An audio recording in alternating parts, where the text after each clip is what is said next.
All right, good afternoon, everyone, and welcome back. Once again, my name is Rachel Werner, and let's get started on Module 2 of the Stormwater Management Design Review course.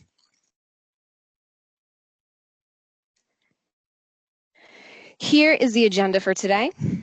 We'll begin the day with a presentation on stormwater calculations presented by myself. Then we'll move on to soil testing presented by Lisa Schaefer.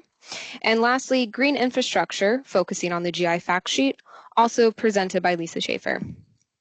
After those three presentations, we'll have quiz number 2 and end the day with the quiz review presented by Peter Plianthos.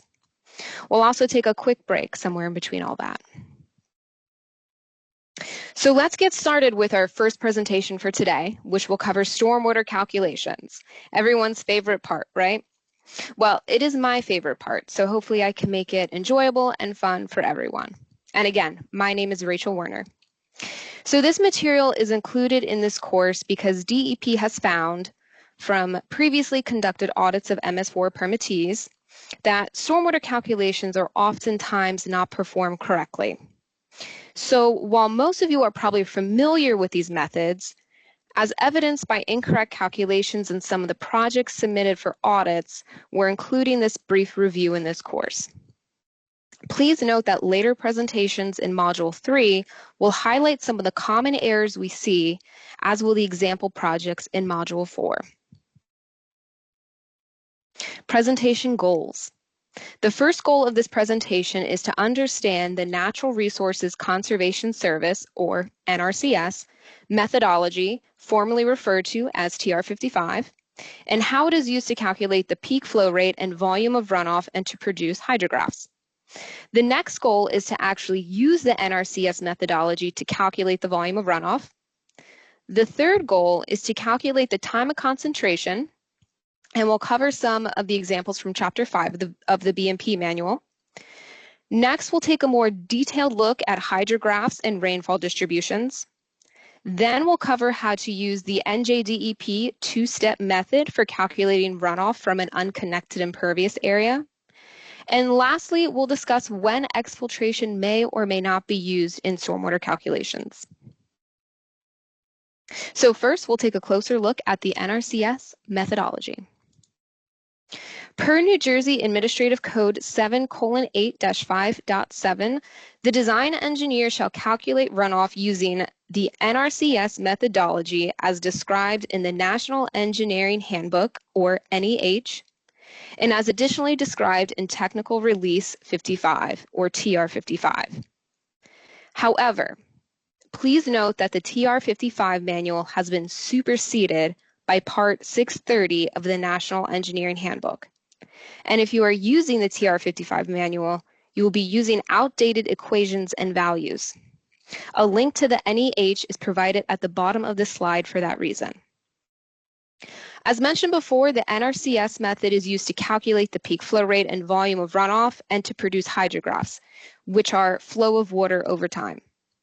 The NRCS method uses unit hydrographs, rainfall depths, rainfall distributions, curve numbers, and times of concentration, which are all dependent on geographical and topographical differences that affect how rain will fall over a specific area. And we'll review all of that on the upcoming slides. Now, there are numerous software packages that use this methodology, and in later presentations, you'll learn what to check for in your reviews. It is important to note that the NRCS method can be used for a drainage area of any size, but per 7:8, the design engineer shall consider the relative stormwater runoff rates and/or volumes of pervious and impervious surfaces separately to accurately compute the rates and volume of stormwater runoff from that site. And I know that's a lot of words, so we'll go over exactly what that means and looks like in a couple of slides.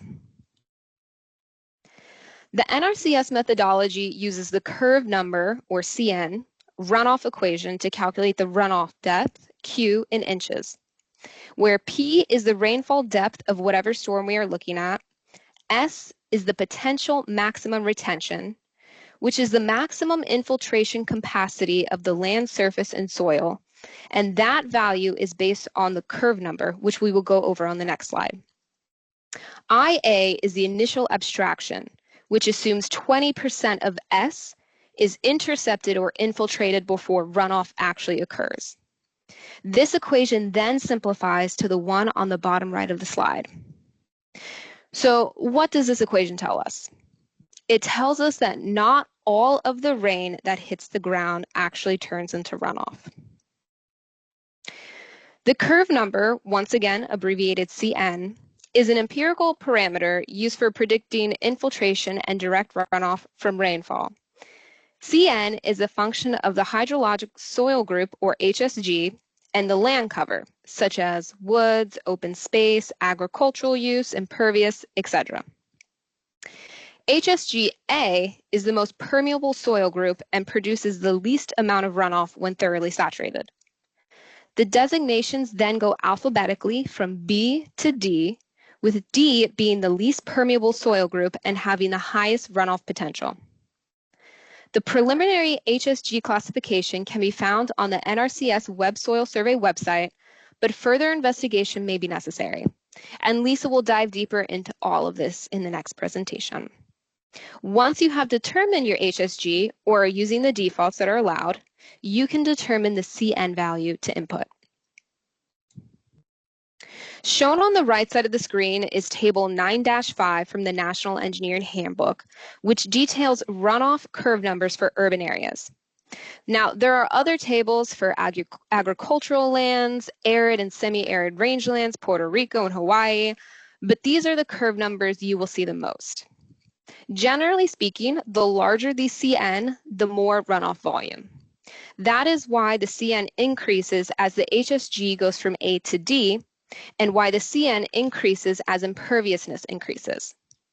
And it is important to note that for an impervious surface, regardless of the HSG, the curve number is 98, meaning that the S value we talked about before is close to 0. Practically no rain will be retained by the land, surface, and soil. It is also crucial to use the CN value that best aligns with the land cover and HSG. So please note the requirement from the Stormwater Management Rules shown in the yellow box on the top left side of the screen. This requirement means that a lower CN associated with good conditions and good cover shall be presumed in the pre-development conditions in order to be conservative. The arrow on the right indicates the row where this CN value is for open space. Also, please note the information in the white box on the bottom left side of the screen. This note means that the values in the red box on the table are not what you will typically see in calculations for a project, because they are for large-scale watershed modeling and not typical land development projects. And please note the row for developing urban areas is not for stormwater management calculations, but it is used for soil erosion calculations. So what do you do when you have more than one curve number on a site, which most, if not all, sites will have? So because the CN runoff equation is nonlinear, meaning the output does not change proportionally to the input, you cannot use an average CN value to compute the volume of runoff for an entire site. Doing so greatly underestimates the volume of runoff generated by impervious surfaces. Unfortunately, this is a common error we find in our audit reviews. So let's look at an example to really understand this concept. Say we have a site with 1 acre of impervious and 2 acres of lawn. The impervious area has a CN of 98 and the lawn area has a CN of 65. If we average those values and compute the volume of runoff, we get 1,089 cubic feet. Now, if we calculate the volume of runoff separately for impervious, and then add them, we get 3,811 cubic feet. And that's a massive difference of 71%. So ultimately, what happens when an average CN is used? Number one, the BMP is undersized. And number two, the BMP does not merit the pre-approved TSS removal rate, greatly affecting the function of the BMP. Here's another example directly from Chapter 5 of the BMP manual. Please take a moment to read the slide. As a note, this example mentions the 2-year design storm and does not make a distinction between the current or projected 2-year storm event. That's because that's not the purpose of this example. The purpose of this example is to enforce the idea of separate CN values. So, from the example diagram, we see that the runoff from the impervious surface will flow directly into the grass swale, as will runoff from the pervious surface. So how do we calculate how much runoff is actually getting to this swale? Starting with the CN values for each segment from Table 9-5 in the National Engineering Handbook, the CN for the pervious area, which is lawn area with an HSG of A, is 39. And as mentioned before, the CN for the impervious area is always 98. Next, using the CN runoff equation, we'll calculate S, which again is the maximum potential retention, aka the maximum infiltration capacity of the land surface and soil. This is where the major difference is. You have 15.64 for the lawn area and 0.204 for the impervious area. Empirical data tells us, for now, that 20% of this value will then be intercepted or infiltrated before runoff actually occurs. That comes out to 3.128 inches for the lawn area and 0.041 inches for the impervious area. That's why for small rain events, like the water quality design storm, which is only 1.25 inches, it's almost imperceivable on lawn area because there's no runoff. But on an impervious area, that small storm can still create a lot of runoff. So calculating the numbers separately, we get 10.8 cubic feet for the lawn area and 1,362.5 cubic feet for the impervious area, for a total of 1,373.3. But using an average, as shown on the right side of the screen, we get 508 cubic feet, which is 63% less. And that's not okay. Now moving on to goal number 3, we're going to talk about time of concentration. Time of concentration is defined as the time required for stormwater runoff to travel from the hydraulically most distant point on a site to a point of analysis. Let's take a look at the next slide to really understand what this means. So when talking about time of concentration and point of analysis, we're talking about a drainage area. And a drainage area is a portion of land where all of the stormwater runoff produced by that area converges to a single point, a point of analysis. For example, in this graphic, any drop of water that falls in the valley between the 2 yellow shaded areas, which are ridge lines, will eventually make its way to the river, and then to the downstream point of that river. And any drop of water that falls on the other side of the ridgeline will go somewhere else. So a drainage area is everything that will eventually make its way to the same point of analysis. And it's extremely important to remember when reviewing plans that a drainage area does not stop at the property line. You have to look at the offsite area surrounding the property. And a project can have one drainage area or multiple. There can be small drainage areas and big drainage areas. It really depends on the topography and potentially the stormwater management infrastructure. Because perhaps, even though topographically the water is going one way, if it enters a stormwater management system, it could be directed somewhere else. Now, back to the time of concentration. The time of concentration is the hydraulically most distant point. This doesn't mean the farthest point. It depends on surface roughness, slope, and channel shape if there's channel flow. For example, a drop of water on pavement will travel faster than a drop of water in a forest, a smooth surface versus one with obstructions. And a drop of water on a 10% slope will travel faster than a drop of water on a 1% slope. Additionally, the energy level of the runoff also factors into the calculation. There are 3 energy levels or flows that may occur. We have sheet flow, shallow concentrated flow, and channel flow, with sheet flow and shallow concentrated flow being the most common. Looking at these more closely, sheet flow is usually at the headwaters and over plain surfaces. This is where runoff forms a sheet that is low in energy and also low in velocity and depth, typically less than 0.1 feet. Shallow concentrated flow occurs where runoff begins to merge and concentrate, hence the name. The velocity and depth increase, so slightly higher energy, but there's still no well-defined channel. And lastly, channel flow. This is something that can be seen in aerial photographs and on GIS and USGS maps, so blue lines for streams or dashed lines for pipes. It is a well-defined channel, open or closed, so a stream or a pipe, that has deeper and faster flow, so the highest energy level.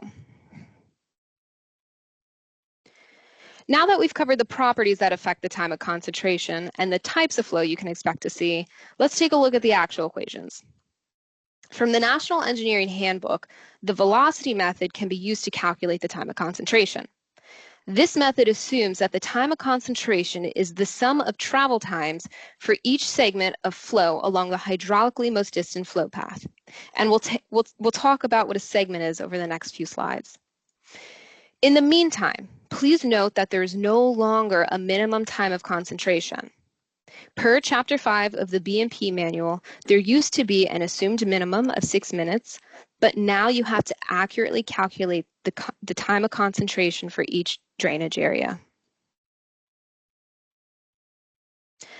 Additionally, the maximum sheet flow length, as per the National Engineering Handbook, is 100 feet for pre-construction conditions.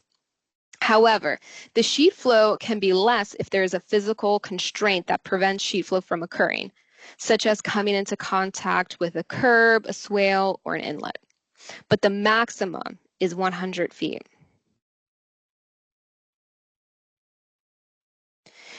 Now, for the post-construction conditions, the maximum sheet flow length should not exceed either the McCune-Spies limitation or 100 feet, whichever is less.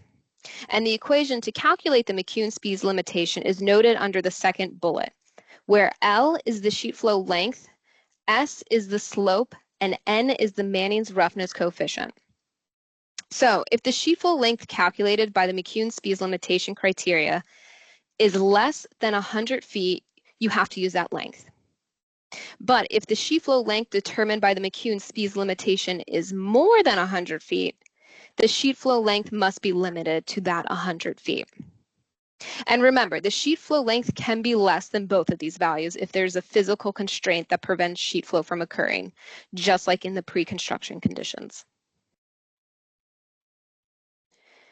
All right, now that we've covered sheet flow limitations, let's take a look at the equation. And remember, each flow type, so sheet, shallow concentrated, and channel, has its own equation. And this is the one for sheet flow. So it uses a simplified version of Manning's kinematic solution, and listed here are the parameters for that solution. You need the sheet flow length, which we just talked about, Manning's roughness coefficient, the current or projected 2-year 24-hour rainfall, depending on if you're looking at the current or future values, and the slope of land surface. Diving into Manning's roughness coefficient, values for sheet flow can be found in Table 15-1 of the National Engineering Handbook. For sheet flow, the roughness coefficient includes the effects of surface roughness, the effects of raindrop impact, the effects of obstacles, and the effects of erosion and transport of sediment. And the values range from 0.011 for smooth surfaces to 0.80 for dense underbrush. However, per Chapter 5 of the B&P manual, the maximum value that can be used for woods in New Jersey is 0.40, which corresponds to light underbrush. So you should never see an N value greater than 0.40 being used for sheet flow. If you do, it's wrong. Diving into the 2-year 24-hour rainfall, typical values in New Jersey range from 3.2 to 3.5 inches. Now, Peter discussed in Module 1 how to get the rainfall depth for location using either the county data or the NOAA data, so I won't go over that again. However, as mentioned earlier, this value needs to be multiplied by the current and projected adjustment factors. That means you should not see the same time of concentrations for current and projected storm events. They should be different because they should be using different rainfall amounts. So in this example, the 2-year 24-hour rainfall for a project in Mercer County is 3.33 inches. And after applying the adjustment factors, that value becomes 3.36 inches for the current storm events and 3.86 inches for the projected storm events. Now, what happens when you have a site in multiple counties? Well, the precipitation value shall be prorated based on the percentage of drainage area in each county. For example, if you have a site with 1/3 of the area in Middlesex County and 2/3 of the area in Mercer County, you'll do the same calculation as before with the rainfall depth and adjustment factor, but now you'll also multiply by the percentage of area. So for Middlesex County, that is 0.333, and for Mercer County, that is 0.667. You will then add those two values for the total rainfall. All right, so that was everything for sheet flow. Let's take a look at the equations for shallow concentrated flow. Travel time for shallow concentrated flow is determined using a very simple distance over speed relationship. More specifically, the travel time is equal to the flow length divided by the average velocity times a conversion factor of 3,600 to convert seconds to hours. And per the National Engineering Handbook, it is assumed that shallow concentrated flow can be represented by 1 of 7 flow types, and that's how the velocity will be determined. Now diving into this velocity value. The National Engineering Handbook provides figure 15-4, as shown on the slide, and it also provides table 15-3, which converts these plotted curves to equations, and that's what I prefer to use because I like to be as accurate as possible. So as mentioned, there are 7 flow types, each one represented by a curve on this graph. The x-axis is the velocity and the y-axis is the slope. So if you know the land cover and you know the slope, you can use these curves and equations to find the velocity. I would also like to note that if you are still using the TR55 manual, they have different velocity equations. They only have 2, one for paved and one for unpaved. So again, the TR55 manual has been superseded by the National Engineering Handbook, and you need to use and see these equations when reviewing. And last but definitely not least, we have channel flow. In this case, Manning's equation can be used to estimate the travel time, and listed here are the parameters for that equation. You need Manning's roughness coefficient, which can be obtained from standard hydraulics textbooks, the length of the channel, the hydraulic radius of the channel, and the channel slope. So more specifically, the hydraulic radius is the cross-sectional flow area of the channel divided by the wetted perimeter. And the wetted perimeter is the length of the cross-section actually in contact with water. This hydraulic radius parameter aims to take into account the effects of friction along the channel because that friction slows the water down. Please note that this equation can be used for open channels, like streams and rivers, and for partially full gravity pipes, so your typical stormwater pipes. However, if you see a pressurized pipe, that is a completely different equation. And thankfully, you shouldn't see that too often.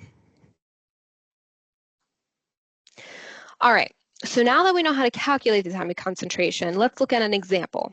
And this example is example 5-1 from Chapter 5 of the BMP manual. So first site located in Mercer County, stormwater runoff flows through a wooded drainage area along a flow path, measuring 1,000 feet in length, consisting of sheet flow over an area with 0.5% slope, and shallow concentrated flow over an area with 1% slope. Calculate the time of concentration using current rainfall data. Okay, so we're given a lot of information in this prompt. We have that it's located in Mercer County, the area is wooded, the entire flow path is 1,000 feet, the sheet flow has a 0.5% slope, and the shallow concentrated flow has a 1% slope. So let's see what we can do with this information. So the first thing we need to do for the sheet flow is calculate the sheet flow length. And we do that using the McCune-Spees limitation because it's in the post-construction conditions. So we have 100 times the square root of the slope divided by Manning's roughness coefficient. The slope is 0.5%, so 0.005 feet over feet. And because the site is wooded, the maximum N value we can use is 0.40. Using these values, we get 17.68 feet, which is less than 100 feet, so we have to use this value. The next thing we'll do is calculate the correct rainfall depth. And we actually calculated this before for Mercer County. So the rainfall depth times the current adjustment factor is 3.36 inches. Lastly, we'll combine all of our variables into the simplified version of Manning's kinematic solution, and we get 9.12 minutes.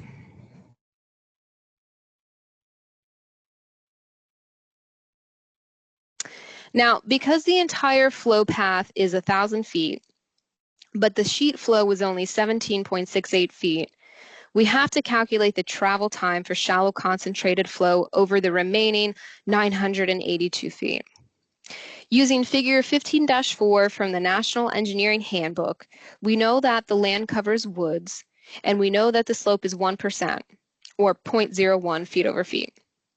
So if we go up to 0.01 on the y-axis and go right over to where our land cover intersects with this slope, we can then go down to the x-axis to get our velocity, which is 0.25 in this case. Plugging all of that into our equation, we get a travel time of 65.49 minutes. And finally, the time of concentration is the sum of travel times for each segment of flow along the hydraulically most distant flow path, which is 74.61 minutes in this case. So hopefully that example made sense to everyone, but if not, please drop your questions in the chat. So moving on to goal number 4, we're going to talk about hydrographs and rainfall distributions now. As mentioned before, a hydrograph is a graph that depicts flow over time. And a hydrograph can provide us with a lot of information, like the time of concentration, the time of peak flow, the peak flow rate, and the volume of runoff. So it's really important to understand what they are and how they are developed. The first thing we need to do is discuss the different types of hydrographs. In a perfect world, we would use what's called a natural hydrograph, which is obtained directly from the flow records of a gauge stream. However, because this is based on past data and may be limited or unavailable, we use dimensionless unit hydrographs, or DUHs, to create synthetic hydrographs to predict what a storm will likely look like.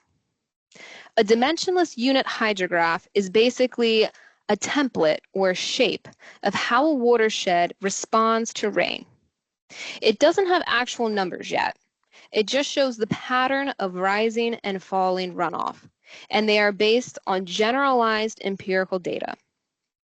The most common one is the SCS, or Soil Conservation Service Dimensionless Unit Hydrograph.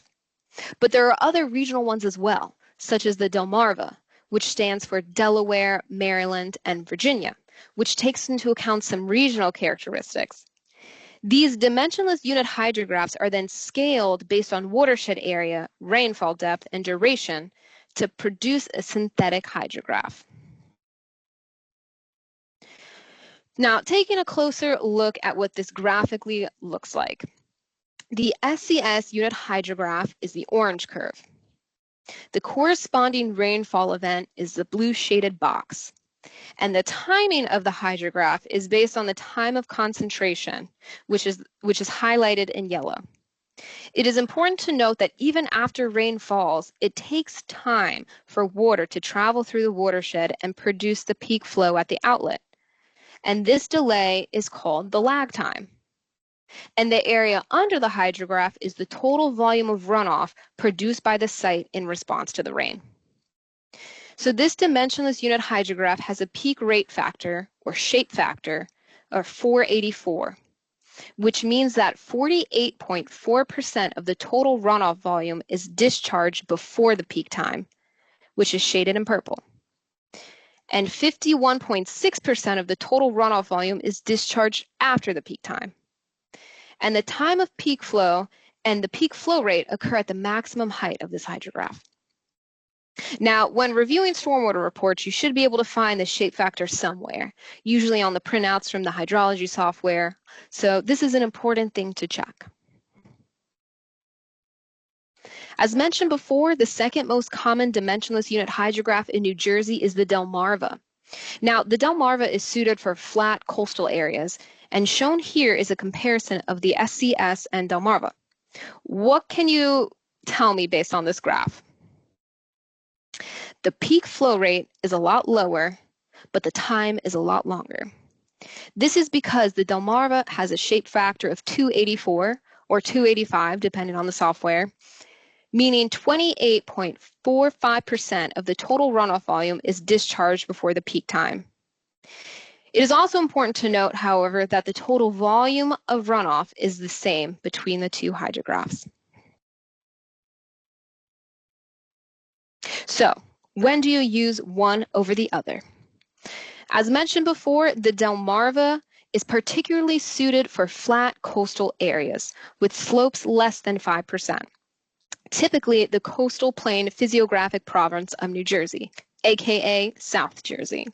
Now, it's important to note that the same dimensionless unit hydrograph must be used in pre- and post-development for both the current and projected storms. Now, projects that lie on or near the boundary between the Piedmont and coastal plain regions, near Trenton, Princeton, Monmouth Junction, and Carteret, should be modeled with both the SCS and Delmarva, and the results should be compared with actual field conditions to determine which hydrograph is the best fit.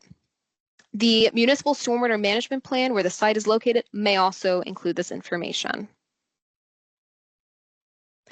Another helpful tool is this interactive GIS application where you can type in your site address and find out which physiographic province you are in. And there's a link to that on the bottom of this slide.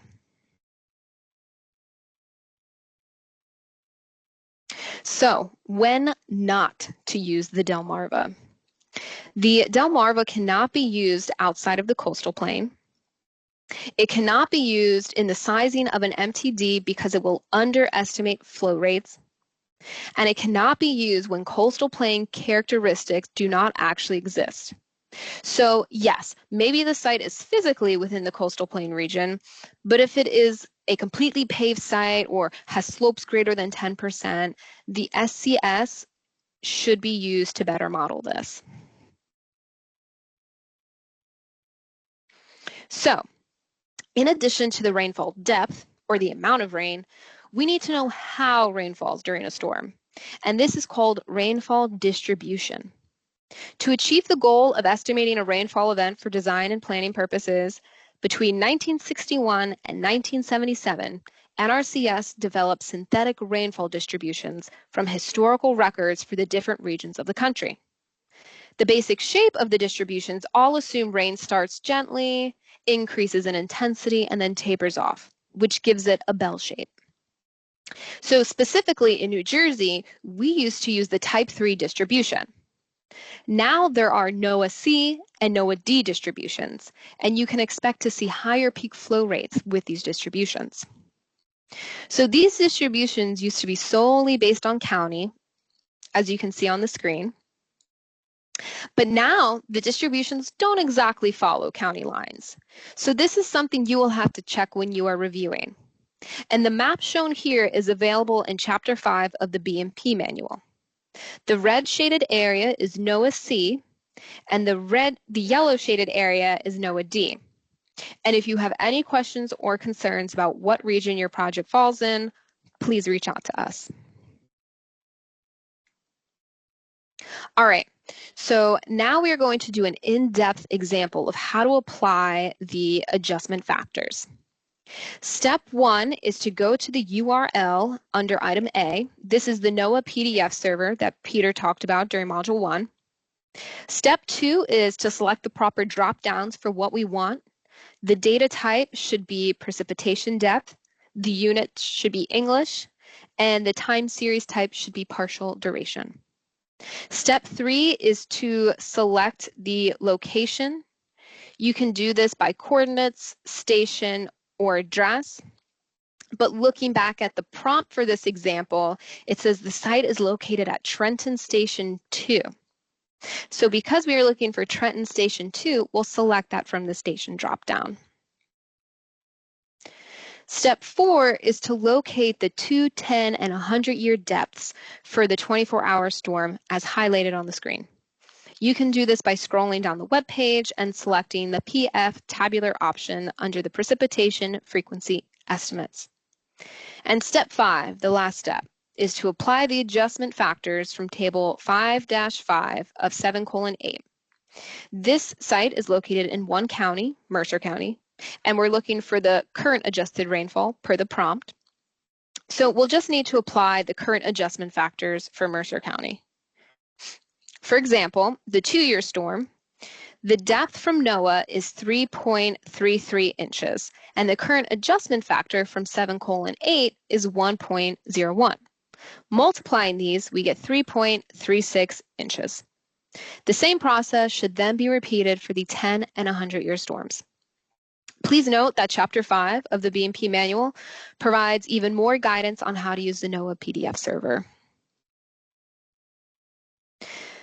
Moving on to goal number 5, we're going to talk about unconnected impervious cover and how to use the NJDEP two-step method to calculate the runoff volume for a site. So what exactly is unconnected impervious cover? Unconnected impervious area means that stormwater runoff travels as sheet flow onto an adjacent pervious area, along with meeting other requirements, before reaching the down gradient BMP. Essentially, the impervious area is not directly connected to the BMP. And the two graphics on this slide illustrate that scenario. Like the slide says, by providing the right conditions, this technique can encourage infiltration, address water quality, and reduce the volume of runoff. So what are those conditions? There are 5 conditions that must be met for an impervious area to be considered unconnected impervious cover. Here are the first 2, and please take a moment to read the slide. Basically, the runoff must enter the pervious area as sheet flow and remain that way the entire time.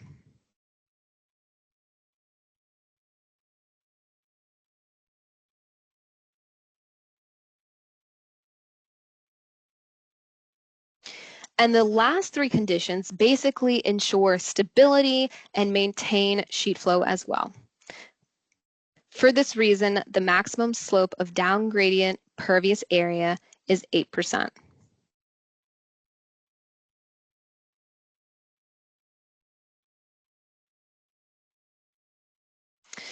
So there are 2 methods that may be used to calculate runoff from unconnected impervious areas, and there are 3 additional requirements applicable to either method. Number 1, only the portions of the impervious surface and down gradient pervious surface on which sheet flow occurs can be considered in this calculation.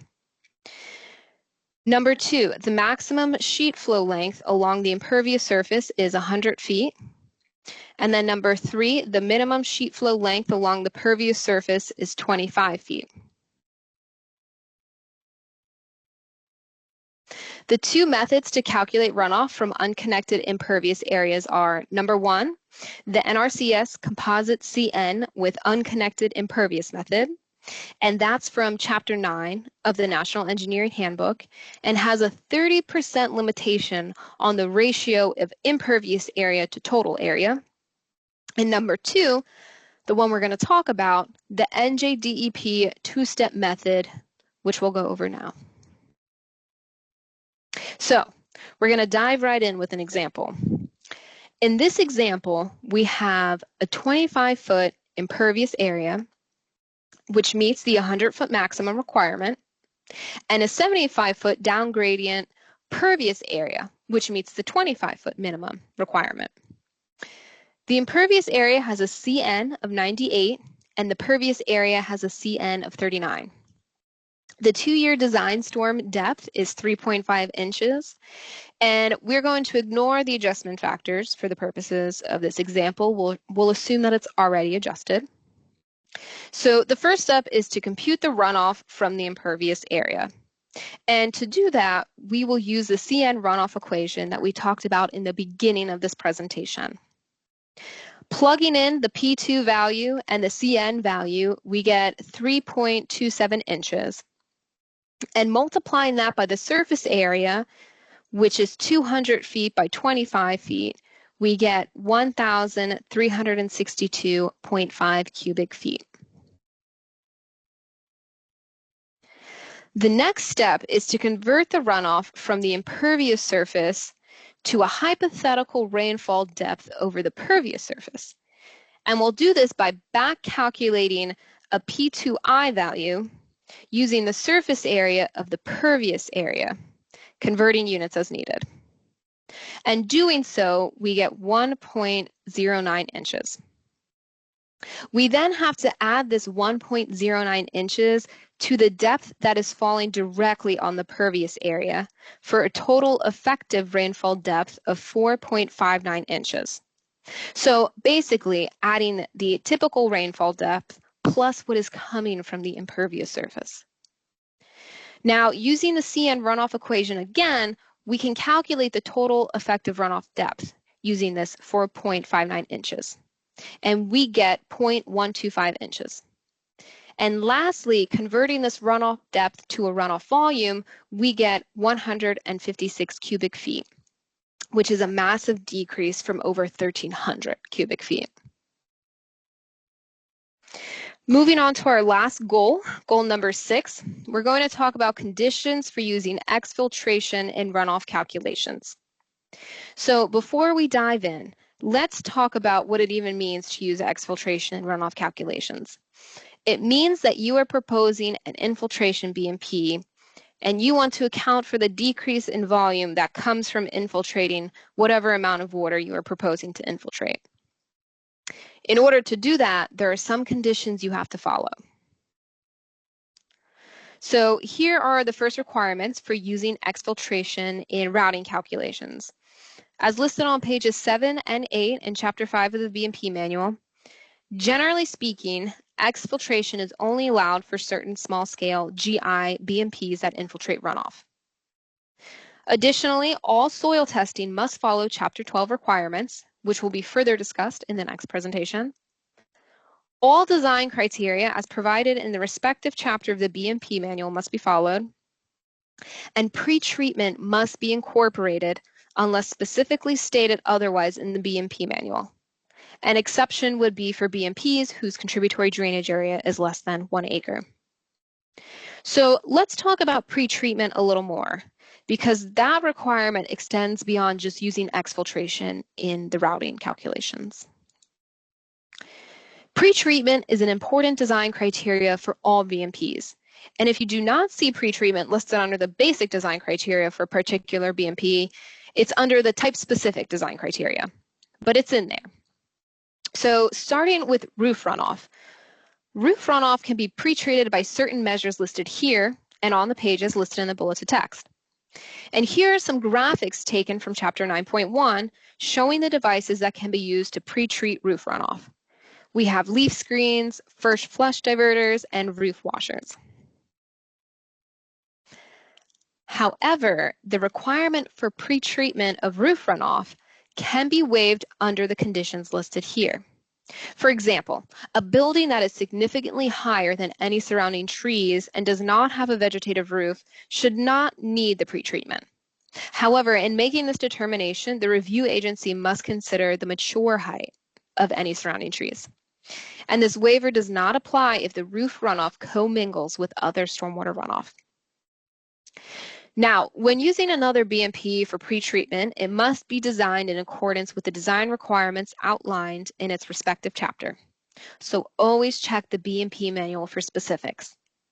For example, for subsurface infiltration basins, pre-treatment may consist of any BMPs found in the manual, and 80% TSS removal by the pre-treatment is required. But for small-scale bioretention basins designed to infiltrate that have flow entering as sheet or overland flow, they may alternatively use a 5-foot wide gravel or stone strip to filter runoff instead of the other forms of pretreatment. So it's always important to check the BMP manual for specifics. Now, back to the requirements for using exfiltration. Where can't you use it? So exfiltration cannot be used with any underdrain BMPs because the entire premise of exfiltration is infiltration. And with underdrains, you are not infiltrating. Additionally, exfiltration cannot be used for the entire 2, 10, or 100-year current and/or projected storm, except under certain conditions listed here. For example, if you have no runoff leaving the site in pre-construction conditions, you can exfiltrate that entire storm in the post-construction conditions. Additionally, another review agency, such as the Pinelands, may require storms larger than the water quality design storm to be infiltrated. In addition to this, the soils must be tested in accordance with Chapter 12 of the BMP manual, and the groundwater mounding analysis must be completed in accordance with Chapter 13 to ensure no adverse impacts to the groundwater or surrounding structures. And an important note when using exfiltration in your routing calculations, in the groundwater mounding analysis, you must use the maximum amount of volume to be discarded during any of the storms to compute the duration of infiltration period.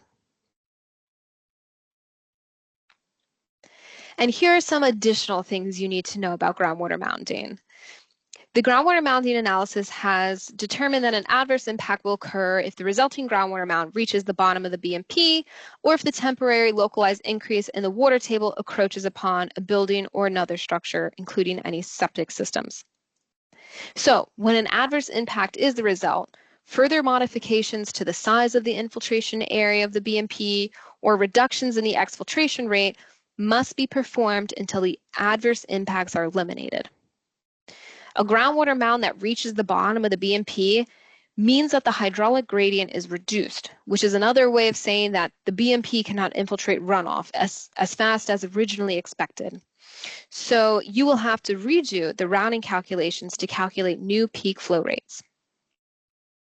And as noted on the bottom of the slide, if adverse impacts cannot be avoided, the infiltration BMP cannot be used. Now, I know that was a lot of words, a lot of everything, but thankfully we have a whole presentation on groundwater mounding in Module 3 with examples and everything, so don't worry. All you need to know for now is if you want to use exfiltration in your routing calculations, the groundwater mounding analysis becomes even more important. And that's the end of this presentation, so thank you for your attention. If you have any questions in regard to stormwater calculations, please feel free to reach out to the group or to myself. And my email is on the screen. So before we wrap up this portion of the presentation, if you have any questions, please add them to the chat. And Changi, do we have any questions coming through that you want to discuss or anything?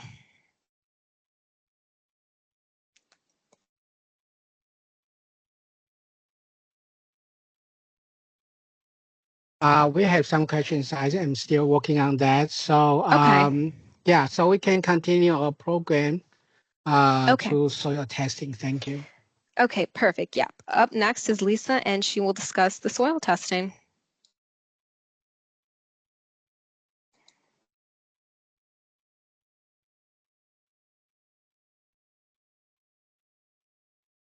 Okay, can everyone see my screen? Yes. Okay, all right, then let's get started. So hi again, I'm Lisa Schaefer. I'm going to be presenting the soil testing requirements. Now, they're in Chapter 12, and that was last updated in March of 2024, but I still see people from time to time referring to it as Appendix E, but that's a much older version. Just please be sure to use the latest version in which The links have recently been updated along with content. So, as part of our audit experience, soil testing has been one of the areas that we often found was not done correctly. And it's absolutely crucial to the design of stormwater BMPs that are intended to meet the requirements of the rules that we understand the characteristics and saturated hydraulic conductivity of surface and subsurface soils at the site. So I'll be going over the soil testing requirements along with what's to be submitted as pertains to soil testing in the report for a major development project. So this information will cover what's found in Chapter 12. So that's why soil testing is needed, and then various soil testing for determining hydrologic soil group, or HSG, for locating the seasonal high water table, testing for infiltration BMPs, also non-infiltration BMPs, and then the soil testing requirements for construction and post-construction. Also, what information should be submitted in a soil testing report. So, also covered in Chapter 12 is information that pertains to testing for the input parameters used in a groundwater mounding analysis. That information begins on page 29 of Chapter 12, and additional information is also found in Chapter 13 of the BMP manual. Peter will be covering groundwater mounding in Module 3. So there's a misconception that soil testing is required only when an infiltration BMP is proposed. Actually, it's more than just determining the saturated soil hydraulic conductivity. It also includes finding the hydrologic soil group, the seasonal high water table, and even the soil series present on the site. So the identification of the correct hydrologic soil group is essential to performing accurate calculations for the volume and peak flow rate of runoff, regardless of the BMP being designed. Also, many BMPs require separation between the bottom of the BMP and the seasonal high water table. So, for example, in a small-scale infiltration basin, the 2-foot separation from the seasonal high water table should be measured from the bottom of the sand layer. For a large-scale bioretention system with an underdrain, go to page 11 of Chapter 10.1, where it specifies that the seasonal high water table must be at least 1 foot below the bottom of the gravel layer, inside which is the underdrain pipe itself, and that sits on at least 3 inches of gravel. So if there's no soil testing report showing the depth of the seasonal high water table for this scenario, the reviewer would not be able to judge if the design criteria has been met. So furthermore, when using a groundwater recharge spreadsheet to calculate the annual groundwater recharge and the deficit, one needs to know not only the HSG, but also the soil series. So details on this will be covered in Module 3 as well. And lastly, the saturated hydraulic conductivity, which, generally speaking, is the ability of a saturated soil to transmit water, is used in BMP design and for the input parameters, as I said, in a groundwater mounding analysis. So that's why we're going to take a look at the soil testing requirements for each of these. So the first topic is the determination of HSG. So that's used in the selection of the runoff curve numbers developed by the NRCS. And there are 3 methods used to determine HSG. The first and primary method is the NRCS Web Soil Survey. Here's the link for it. I'll go over some of that in a little bit. All right, next, you could then use the default method. And then lastly, we have the testing procedures from subsection 1C in Chapter 12. All right, so before we go through each of these, we're going to talk a little bit about the old paper versions.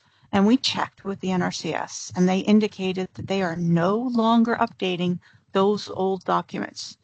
The NRCS also indicated that the web soil surveys contain the most up-to-date information. So therefore, we're requesting paper-based information be verified against the web soil survey. So what I'm saying is the NRCS Web Soil Survey is the first source to be consulted for HSG information before using Method 2 or Method 3 shown on this slide. And in case you're wondering, the NRCS has soil maps and data for about 95% of the nation's counties. So the web soil survey is fairly user-friendly, and it makes it really easy to check the accuracy of any information that's submitted for a project that you're going to review.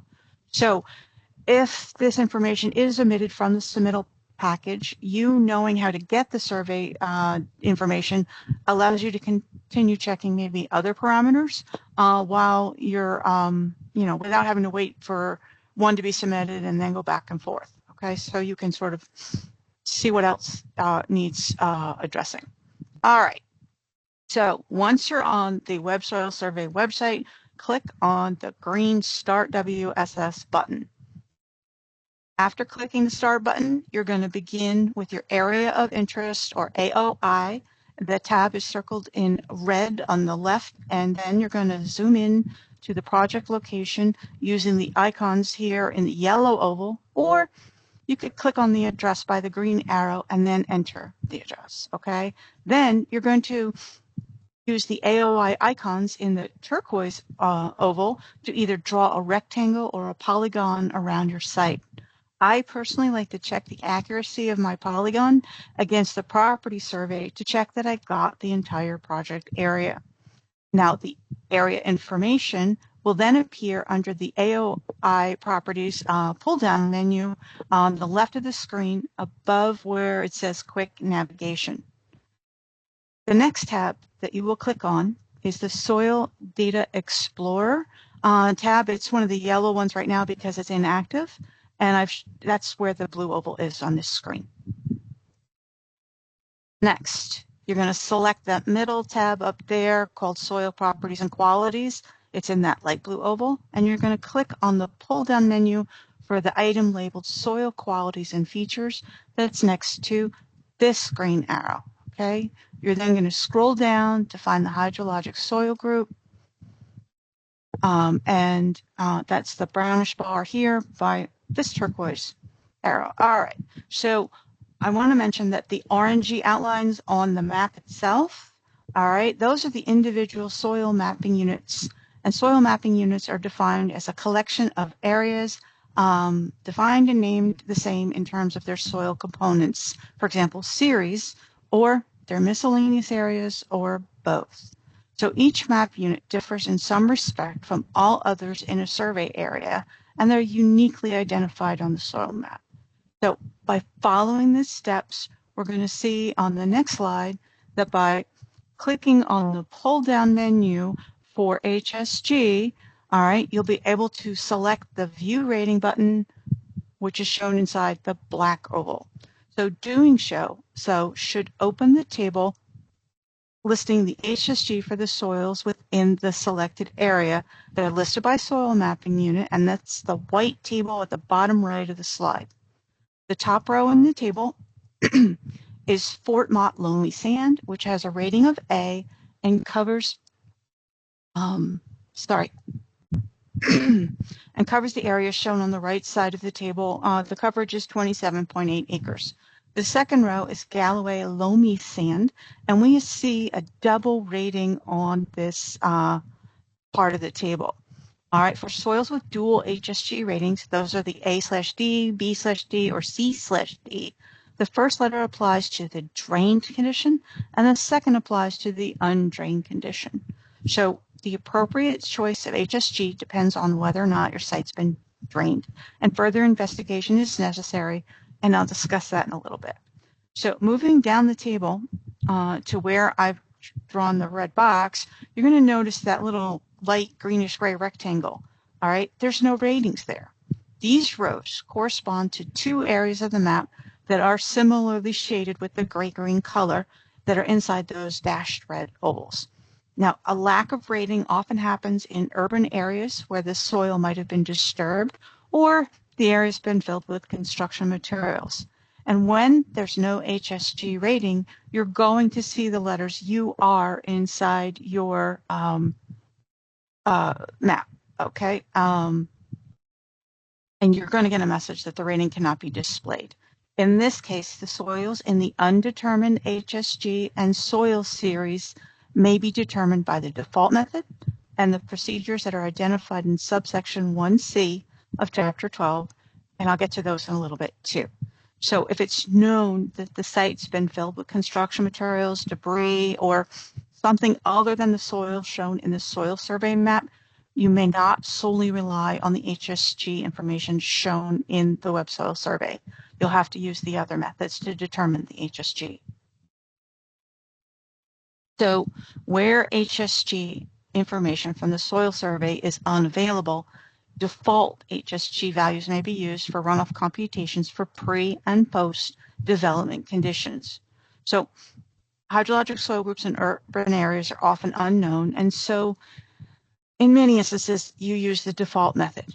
Okay, so that in the coastal plain, the pre-developed condition HSG to be used is A, with HSG D used for the post-developed condition. Outside the coastal plain, HSG B is used for pre-developed, and again, HSG D is used for post-developed conditions. So you've seen figure 2-2, 12-2 in the chapter, and that's good for a general idea. But Rachel showed in the previous presentation that you can go to a department webpage to get more exacting information. Okay, here's that link again. And that's to the Bureau of GIS for their interactive website. So you can now enter in a location to find out in which province an address is located. So, all right, this is what the map looks like when you're zoomed out. All right, and you can zoom in enough to differentiate between two houses on a street. I mean, okay, here's 401 East State Street, and that's the green arrow points to it, okay? And you can see that that is the Piedmont province. The lighter blue area on the bottom right of the screen is the coastal plain. So I think you can really appreciate how easy it is to check which physiographic province you're in. So, okay, for the groundwater recharge spreadsheet, table 12-2 in the chapter was updated to show the default soil series for recharge computations. This table is on page 6, and there's a discussion on page 10 in the chapter. So this information will also be further discussed in Module 3. All right, now, if you don't want to use the HSG values, soil testing to identify the hydrologic soil group must be used, and the factors shown on this slide influence HSG. So the third solid bullet is a quote from Chapter 7 of the NRCS National Engineering Handbook, Part 630 for Hydrology, which states that the assignment of HSG is determined by the water transmitting soil layer with the lowest saturated hydraulic conductivity and depth to any layer that is more or less water impermeable, such as fragipan or durapan, or depth to a water table if it's present. The least transmissive layer can be any soil horizon that transmits water at a slower rate relative to those horizons above or below it. So for example, a layer having a saturated hydraulic conductivity of 1.3 inches per hour is the least transmissive layer in a soil if the layers above it and below it have a saturated hydraulic conductivity of more than that. All right, so you may use the link shown to directly view Chapter 7, and we're going to go look at Table 7-1 from page 12 in that particular chapter. The table relates saturated hydraulic conductivity to hydrologic soil group. Okay, so according to this table, HSG is determined by depth to a water impermeable soil layer that has a saturated hydraulic conductivity of 0.0014 inches per hour or less. Also depth to the seasonal high water table and the saturated hydraulic conductivity of the most restrictive soil layer within the depth to a water impermeable layer. So according to Chapter 7 in the NEH, certain wet soils are placed in Group D based solely on the presence of a water table within 24 inches of the surface, even though the saturated hydraulic conductivity may be favorable for water transmission. If these soils can be adequately drained, then they are assigned to dual hydrologic soil groups, A/D, B/D, and C/D based on their saturated hydraulic conductivity and the water table depth when drained. So the first letter applies to the drained condition, as I said earlier, and the second to the undrained. So for the purpose of hydrologic soil group, adequately drained means that the seasonal high water table is kept at least 24 inches below the surface in a soil where it would be higher in a natural state. The HSU designation is in the right-hand column of this table. If the depth is less than 20 inches, the soil is classified as D per the top row in the table. Where the depth to the water impermeable layer is 20 to 40 inches, we would look in the table in the area of the red oval. Then if the depth to the high water table is less than 24 inches, we would look at the rows to the right of the orange oval. So that's where we find the appropriate saturated hydraulic conductivity range for the least transmissive layer within the corresponding depth range for the site conditions. Okay, so continuing on with the testing procedures, the presence and depth of the restrictions must be included in the soil logs for each soil profile pit and boring. On the left is a soil sample log showing the depth to the restrictive layer, and the seasonal high water table is also shown in blue. On the right is a shallow soil pit with a face that's been cleaned and prepared for describing the soil profile. So incidentally, this one's from Alaska, and it was dug to the depth of the permafrost, which in this case was about 15 inches. All right, next, let's look at the required number of soil profile pits and soil borings that are required for soil testing used to determine hydrologic soil group. All right, for each soil mapping unit less than 0.5 acres, 1 pit and 1 boring are required. For each soil mapping unit between 0.5 and 2 acres, 1 pit and 4 borings are required. And for each soil mapping unit greater than 2 acres, 1 pit plus 1 pit per each additional 2 acres, and 4 borings plus 2 more borings for each additional 2 acres are required. All right, the placement of soil profile pits and soil borings is also an important part of the requirement. They should be completed at equidistant locations within the boundaries of the mapping unit to provide adequate characterization. So let's look at 2 examples. All right, for the pink area, which is 2 acres in size, we see 1 soil profile pit and 4 borings. This configuration meets the placement criteria. Now, for the 6-acre area on the right that's shown in green, we see 3 pits and 8 borings. That's 1 soil profile pit and 4 borings for the first 2 acres, then 1 soil profile pit and 2 borings for each additional 2 acres. And so this arrangement also meets the placement requirement. Now, there's also a depth requirement in the determination of hydrologic soil groups. So in the earlier version of this chapter, back when it was Appendix E, the depth of 6 feet was required. However, Chapter 12 requires at least 40 inches, okay? So that is newer. The presence and depth of the soil classifications must be included in the soil logs. Now, there's also an updated workbook for soil testing that you can download from the department's website. But please make sure you check the date of the update in the bottom right corner of the webpage. The most recent updates are dated October of 2024. So right away, if you see tan or orange filled cells in the workbook, it's the older version. We went with green and yellow for the new. Okay, so what's shown here is the first worksheet, which is also figure 12-3 in chapter 12. In the top part, you enter the size of each mapping unit, and the spreadsheet calculates the number of soil profile pits and also the number of soil borings required. The results are displayed in the columns filled with the yellow color. The lower part of the worksheet can be used to calculate the depth of a soil profile pit or boring.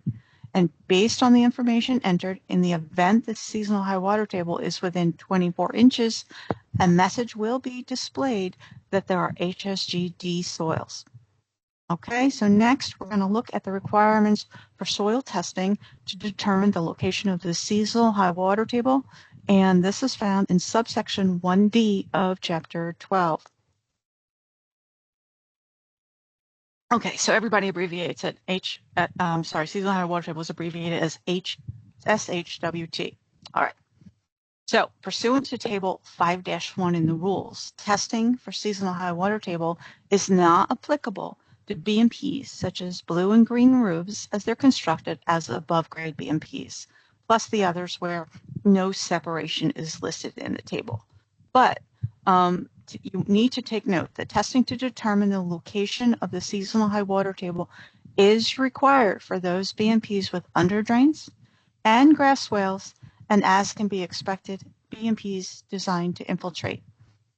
This section of the chapter never stated that underdrain BMPs were excluded, so that's why we're clarifying this issue. Okay, so for BMPs designed to infiltrate, you're going to follow the guidance for determining the saturated hydraulic conductivity, and you're going to test at least 2 areas within the footprint, meaning the bottom area where infiltration will occur. All right, for non-infiltration BMPs, you're also going to test within the area to be occupied by the BMP, and the number of tests follow those for infiltration BMPs. Okay, so I want you to also take note that subsection 2B in Chapter 12 covers soil testing for non-infiltration BMPs with a required separation from the seasonal high water table. And we'll cover soil testing for infiltration BMPs in a few minutes. But one thing I want you to remember is that if you are getting inconsistent results in your test, or you as a reviewer are seeing inconsistencies when you're reviewing the testing data, then the tester should perform more, or the reviewer should require more testing, whichever the case applies.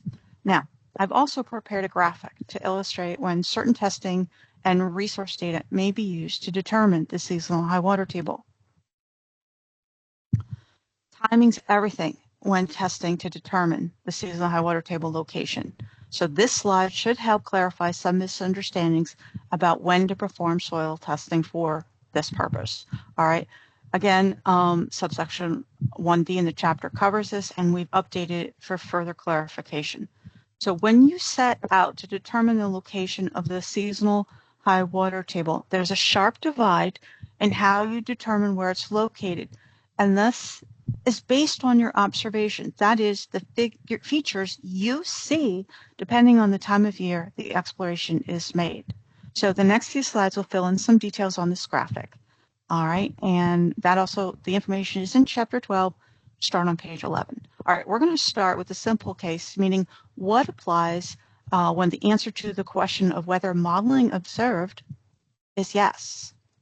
All right, at any season of the year where modeling showing redoxamorphic features is observed, the seasonal high water table shall be taken as the highest level at which the redoxamorphic features are observed, except when the water table is observed at a level higher than the level of those features or concentrations. So if the water table is higher in elevation than the redoxamorphic features, use the higher elevation, okay, as your location. On the other hand, if the water table is located at a lower elevation, or if no water is observed within the exploration, use the elevation of the modeling showing redoxamorphic features as the location of the seasonal high water table. All right, so for more details on determining whether saturated soils are present, there's a guidance document published by the NRCS. It's called Field Indicators of Hydric Soils in the United States, and feel free to use it. Okay. Now, for item 2 in our citation, which applies where modeling showing redoxamorphic features is not observed, in such instances, the seasonal high water table shall be determined as follows, where A corresponds to the yellow shaded area on the left and B to the arrow with the red fill on the right. So during the months of January through April inclusive, water levels may be measured directly within soil profile pits or borings. Now, whenever the department determines that there's been a significant departure from normal climatic conditions, the department may, with due notice to the administrative authority, lengthen or shorten the period allowed for direct measurement during any given year. In low-lying coastal areas where groundwater levels fluctuate with the tides, measurements shall be taken at the time of highest groundwater elevation in response to tidal fluctuation. But please note, there's been no such change in the time frame for direct observation.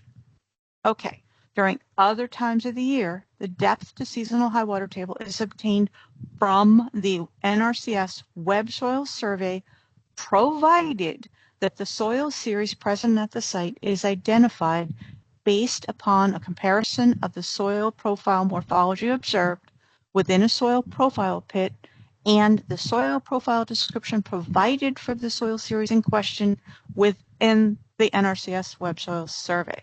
So where the seasonal high water table is shown as a range of elevations in the Web Soil Survey, the highest elevation of the range shall be used as the seasonal high water table. Okay, so here's the complete graphic for use. And so if you're performing our exploration in August and a redoxomorphic feature such as modeling is observed, that's where the seasonal high water table shall be marked as located, unless, of course, the water table is actually higher than those features. However, for testing done outside of January through April, if you do not see redoxomorphic features are indicating the modeling, you're going to follow the text in 7:8-5.A.2b, which stipulates a comparison of the soil profile morphology observed with the information in the Web Soil Survey is needed to identify the soil series present on site. All right, so for those of you who prefer text over graphics, tables 12-5 and 12-6 from Chapter 12 provide guidance on seasonal high water table determination depending on observations and the time of year. Table 12-5 applies when modeling showing redoxomorphic features is observed within the soil exploration, and it's found on page 12 of Chapter 12. And Table 12-6 is when there's no observation of modeling showing redoxomorphic features. All right, note the screenshot of the settings that you're going to use for this in the Web Soil Survey. So for the bottom row of the table, if the soil profile from the profile pit is not verified against the information in the Web Soil Survey, the seasonal high water table is undetermined. So then compliant testing, as specified here, is required.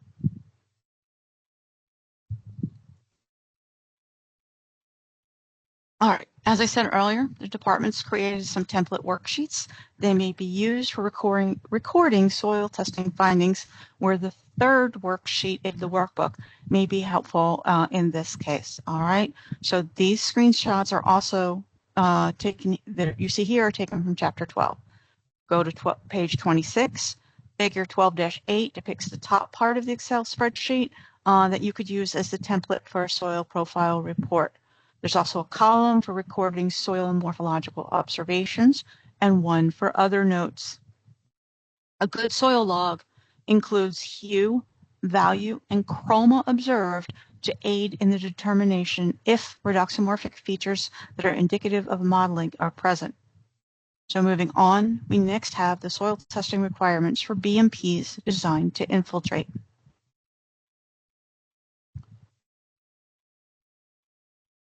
Okay, those testing requirements are found in subsection 2 of Chapter 12. So first of all, by infiltration BMPs, I mean one, of course, that infiltrates runoff into subsoils, including the BMPs such as infiltration basins, along with sand filters, bioretention basins, and pervious paving systems designed without underdrains. Testing for BMPs with underdrains was discussed on slide 16. Okay, so let's first look at the number of soil profile pits and soil boring requirements for any infiltration BMP, which is in subsection 2A of Chapter 12. So knowing where the seasonal high water table is located is essential, and a minimum of 2 soil profile pits must be excavated within the infiltration area of any proposed infiltration BMP to determine the elevation of the seasonal high water table and to test the hydraulic conductivity of the most restrictive horizon between the basin bottom and the seasonal high water table. Placement of the test pits must be sufficient to provide adequate characterization of the infiltration area. And for BMP infiltration areas larger than 10,000 square feet, a minimum of one additional soil profile pit must be conducted for each additional area of 10,000 square feet. And at least one test to establish the soil hydraulic conductivity must be conducted for each soil profile pit. When reviewing the plan, in order to verify the locations and numbers of the soil profile pits, you need to see a site plan depicting those locations of those soil profile pits that are within the infiltration area of the proposed BMP. Now, substitutions and proximity information are found on page 17 in Chapter 12. Soil profile pit may be substituted by soil borings only when the conditions stated in the subsection that is titled Soil Boring and Profile Pit Locations and Allowable Substitution, which, by the way, begins on page 7, are fully met. Final location of the proposed BMP can differ from the location of a soil exploration. So as long as the proposed BMP is within the same soil mapping unit, a new soil exploration is not required under the following circumstances. So if the soil explorations that have been performed are still within the infiltration area of the BMP at its new location, or if the new location of the BMP is within 25 feet in any direction of all of the original soil exploration locations. Okay, so just so you know, Item 7 in subsection 2A also includes additional information when more soil profile pits may be required. All right, you're going to see this on page 18 in Chapter 12, and below it is a table of examples illustrating the number and type of soil explorations required for various types and sizes of BMPs. So speaking of examples, let's do one. All right, so this is for an infiltration BMP with a bottom area measuring 100 feet by 250 feet, so that's 25,000 square feet. For this infiltration BMP, we need 2 profile pits for the first 10,000 square feet. All right, so that's the first 100 feet on the left shown here, plus 1 for the additional 10,000 square feet in the middle, plus 1 more for that extra 5,000 square feet on the right end. Okay, so the next few slides are going to look at the number and location of tests for special types of infiltration BMPs. And we'll look at requirements for small scale and then linear BMPs. And then after that, we'll go into other tests that we need to perform for infiltration BMPs. Okay, so let's talk about soil testing for small-scale infiltration BMPs. When we have one or multiple infiltration BMPs, including small-scale GI BMPs or dry wells, we need one soil profile pit for each soil mapping unit where the multiple BMPs are located, plus for each BMP with an infiltration area that's less than or equal to 500 square feet, we need one soil boring at each BMP. For each BMP with an infiltration area greater than 500 square feet, we need 2 soil borings at each BMP. And for small-scale GI BMPs arranged linearly, we're going to need 1 soil boring at each BMP and 1 soil profile pit for every 2,000 feet. So it's a lot to remember. Go to pages 15 and 16 of Chapter 12 in subsection 2A. All right, and now let's go to those linear infiltration BMPs. So to be a linear infiltration BMP, all 3 of the bulleted criteria shown on the slide must be met, and you'll see this on page 15 of Chapter 12. For linear infiltration BMPs, a minimum of 1 soil profile pit must be conducted within each soil mapping unit. In each soil mapping unit, the soil profile pit must be conducted within the first 500 linear feet of the BMP. Now, where the length of the linear BMP exceeds that 500 linear feet, 1 soil boring must be conducted at each 500-foot interval, and one additional soil profile pit must be conducted for every 2,000 linear feet. All soil explorations must be equidistant to adequately characterize the infiltration area.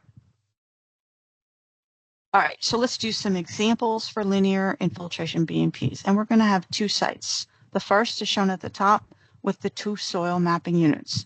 We must include one pit for a linear BMP 500 feet in length, shown in the yellow shaded area, which corresponds to the one soil mapping unit.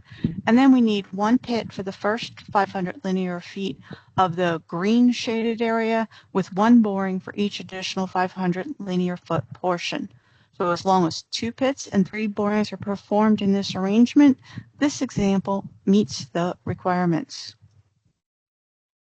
For the second example site, there's a linear infiltration BMP with a total length of 2,500 feet, all within one soil mapping unit. So what we need is the required pit for the first 500 linear feet, followed by one boring for each additional 500-foot increment, and one more pit for the additional 2,000 linear feet located after that first 500 feet covered by the initial pit.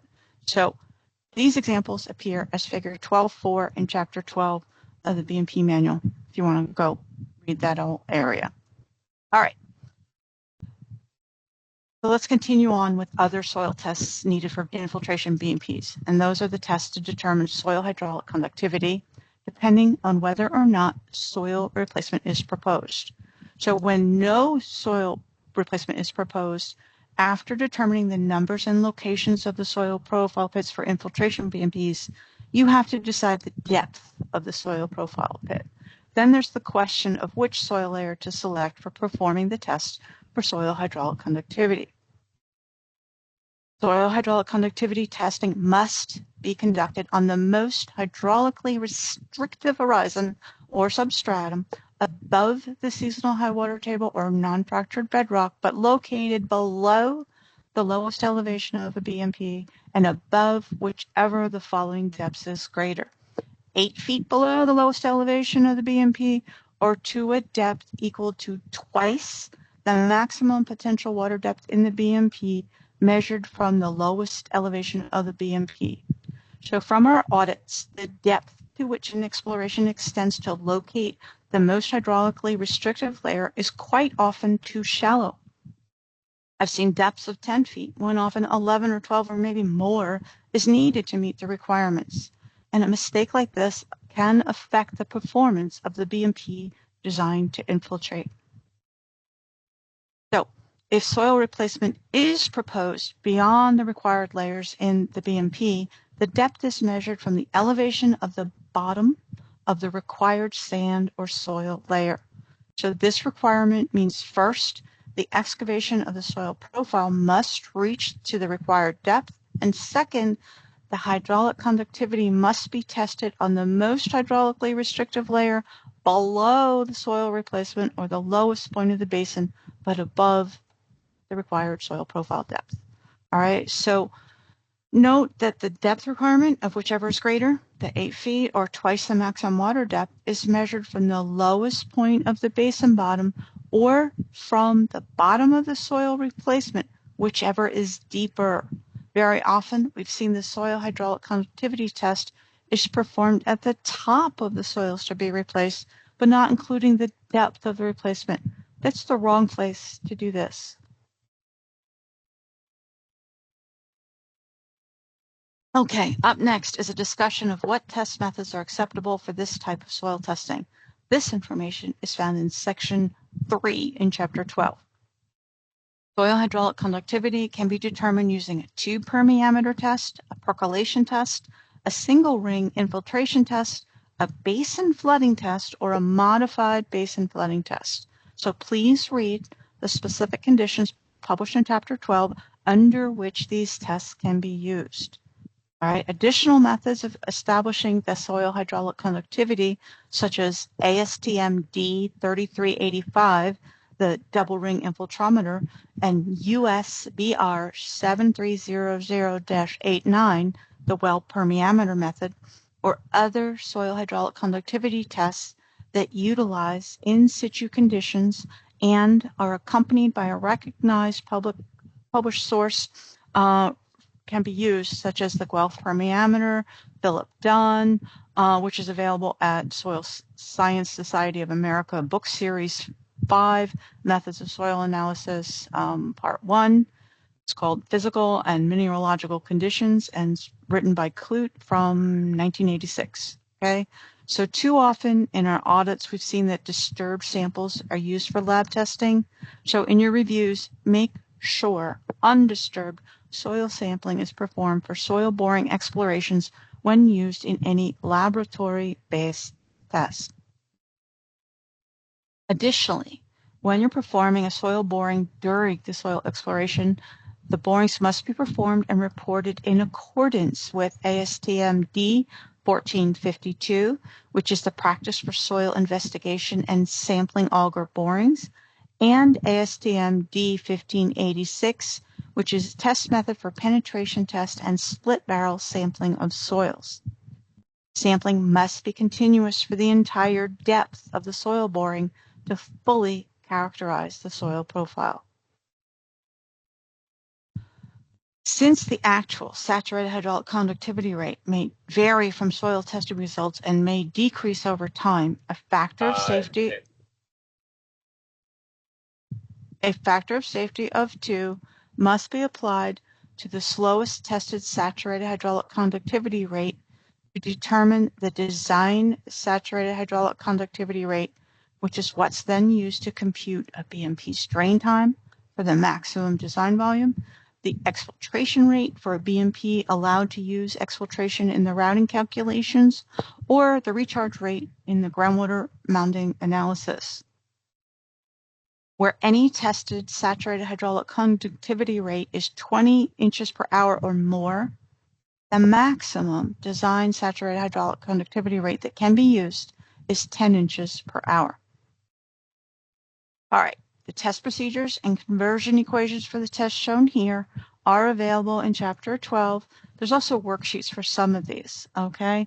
So there's the appendices for the PERC test, the 2 permeameter, basin flooding, modified basin flooding, and single ring infiltration test. Now, the cased borehole infiltration test was previously suspended while we did further assessment.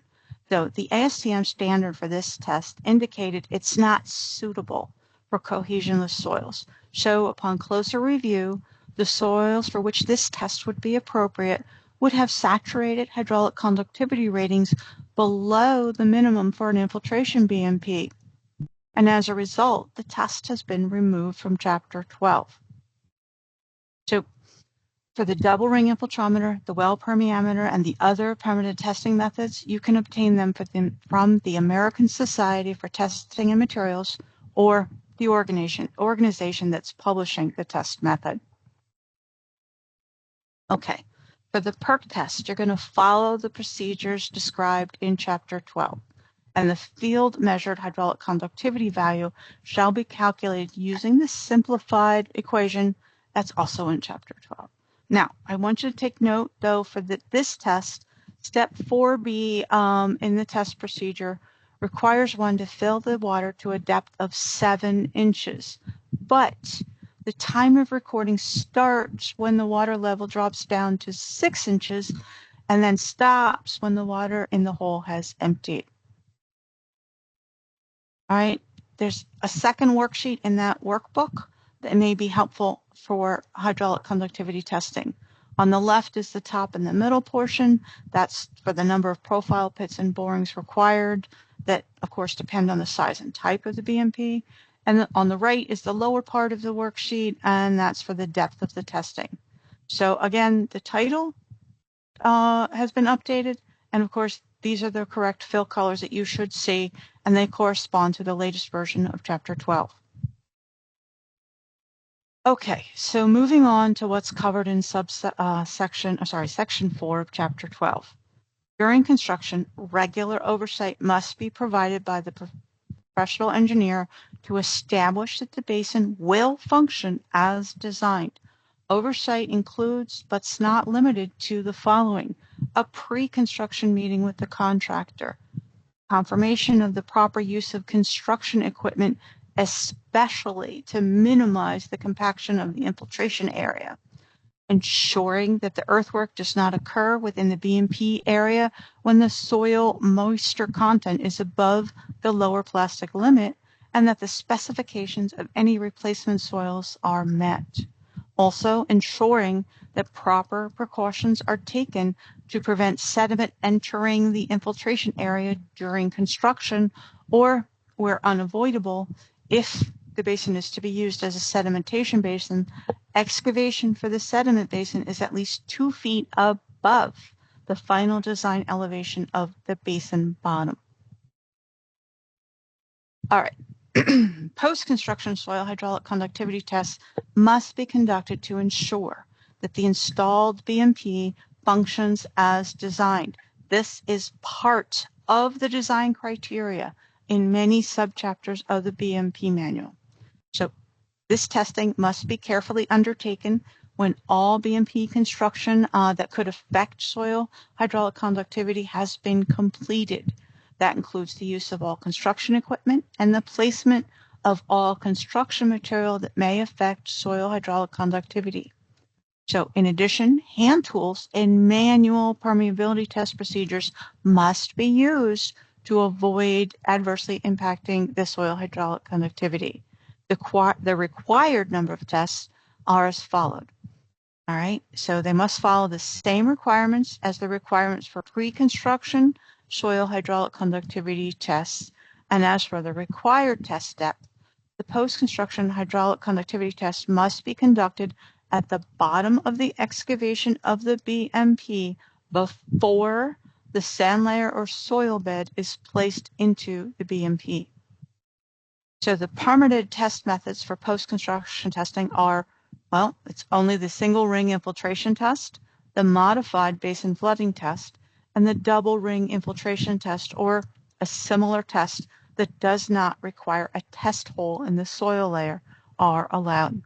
Okay, the tested soil hydraulic conductivity from the post-construction hydraulic conductivity test must be equal or greater than the tested soil hydraulic conductivity of the most restrictive soil layer that was tested in the pre-construction condition. And lastly, all post-construction soil hydraulic conductivity tests results must be certified by a licensed professional engineer and submitted to the review agency and recorded in the as-built documents. All right, so far I've covered the requirements for the soil testing that will provide information on the hydrologic soil group that determines the runoff from the site. Also, the saturated hydraulic conductivity that determines the permeability of the soil underneath the basin, and for the seasonal high water table that determines if the BMP can be drained at all. So therefore, I hope you'll agree that soil testing results are an essential part of stormwater management design. Now, since exfiltration is allowed in the routing calculations for under certain conditions for infiltration BMPs, the volume and flow rate of runoff that can be actually infiltrated into the subsoil will affect the sizing of the BMP and the outlet structures. So more than ever, soil testing results that correctly describe the soil characteristics are super, super important. All right, so let's address what's required for the submittal within the Stormwater Management Report. Okay, you as a reviewer should check that the following's included: your web soil survey showing the HSG, your location of your soil profiles and your borings, the soil logs that are completely, thorough with all of this information, and then finally the hydraulic conductivity testing records. Okay, so that's just about everything I have for soil testing. To recap, we covered information from Chapter 12, so it's why we need to test, and then soil testing for HSG, for infiltration, and also for non-infiltration BMPs, testing to locate the seasonal high water table, and then the requirements for construction and post-construction testing, and lastly, what information you should see submitted with the soil testing report. So as a reviewer, it's very important that the information submitted for an application be examined, right? And that's because many of the soil reports we've seen in our audits indicate incorrect or inaccurate testing took place, or maybe incomplete information was provided. You need accurate testing, all right? It's a requirement for a BMP to merit the TSS removal rate that's listed in the tables of BMPs to address the water quality standard. Even the model SEO includes language that testing must follow Chapter 12. So approval of a project for being compliant with the SEO is incumbent upon correct testing.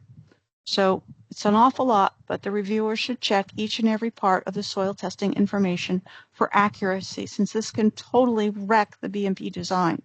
All right, and you will see our design examples in Module 4 that include these checks. All right, so you can reach out to me for more information. You can also reach out to the unit using the main email address that we shared earlier. But I'm going to ask Changyi at this point if there are any other questions.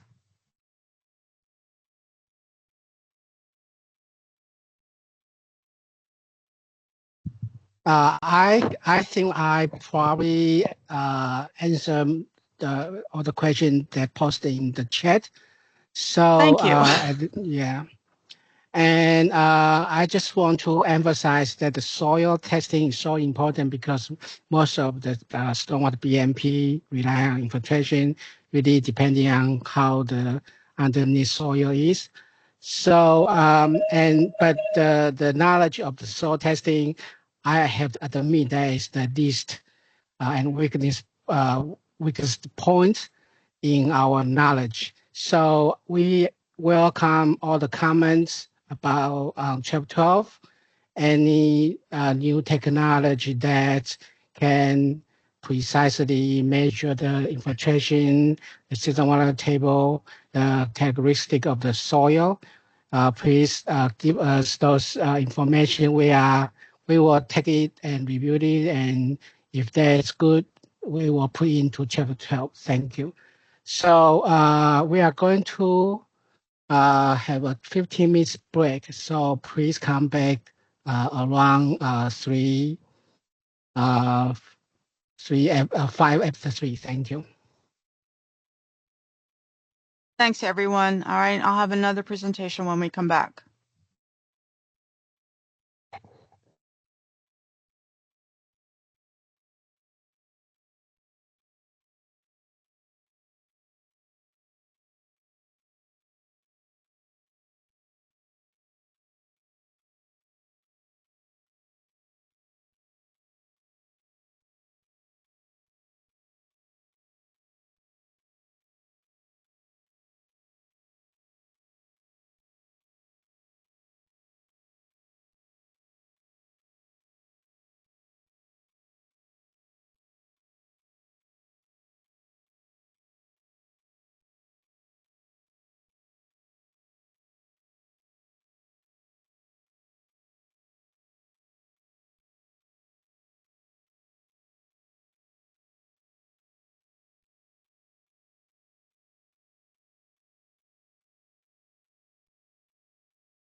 No, we're on break right now.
Yeah, we saw that.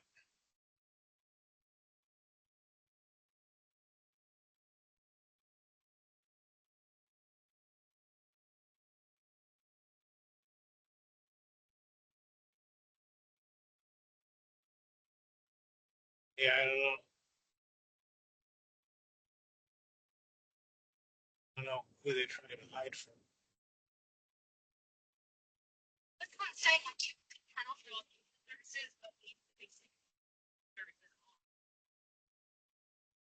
I'm not sure that's possible.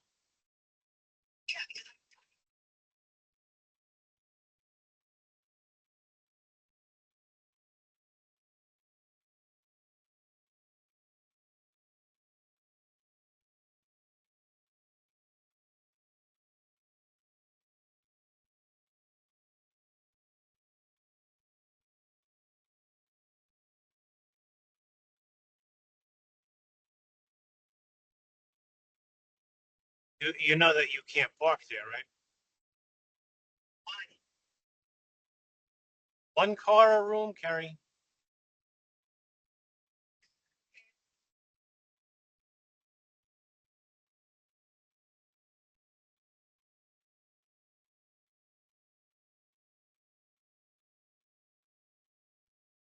Yeah, well, I mean, we're gonna be there in about 20 minutes.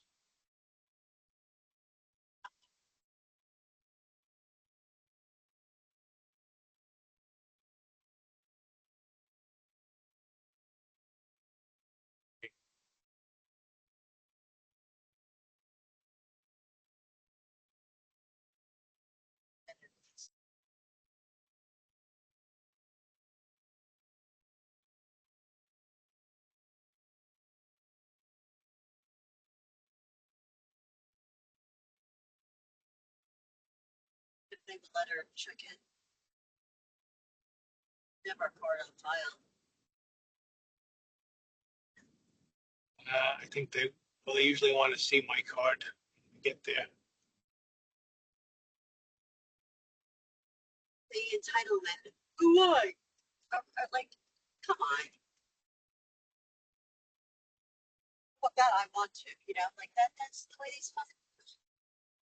Yeah,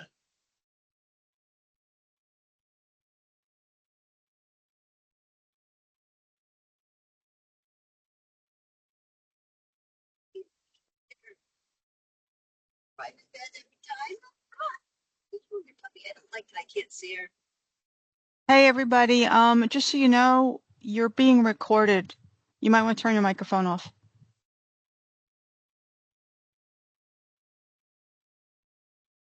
did you turn my mic on?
Okay, everyone, welcome back. I hope that you had a nice break, and we're going to switch things up a little bit and talk about green infrastructure and the fact sheet.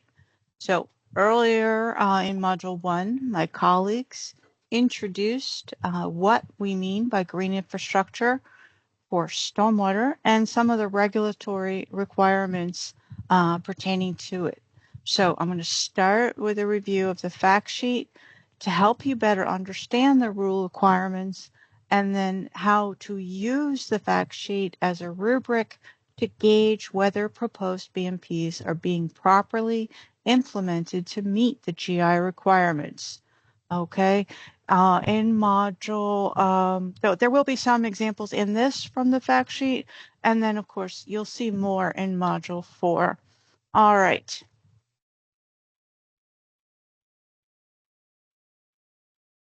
Okay, so this is what I'm going to cover today. All right, let's dive in. So to get to the first question, we covered in module 1 what we mean by green infrastructure, which of course we abbreviate as GI. And Dr. McGee also spoke about some GI MTDs, and then of course there'll be GI later on.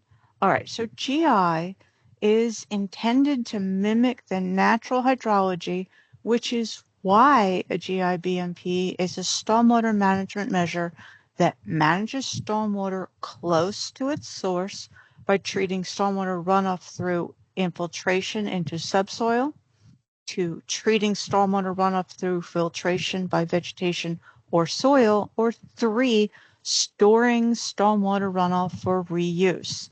Now, there's also some co-benefits for using green infrastructure, and they include a reduction in the urban heat island effect, decreased energy use, removal of pollutants from the air through greater utilization of vegetation. We also see beautification of public spaces, and even increased property values.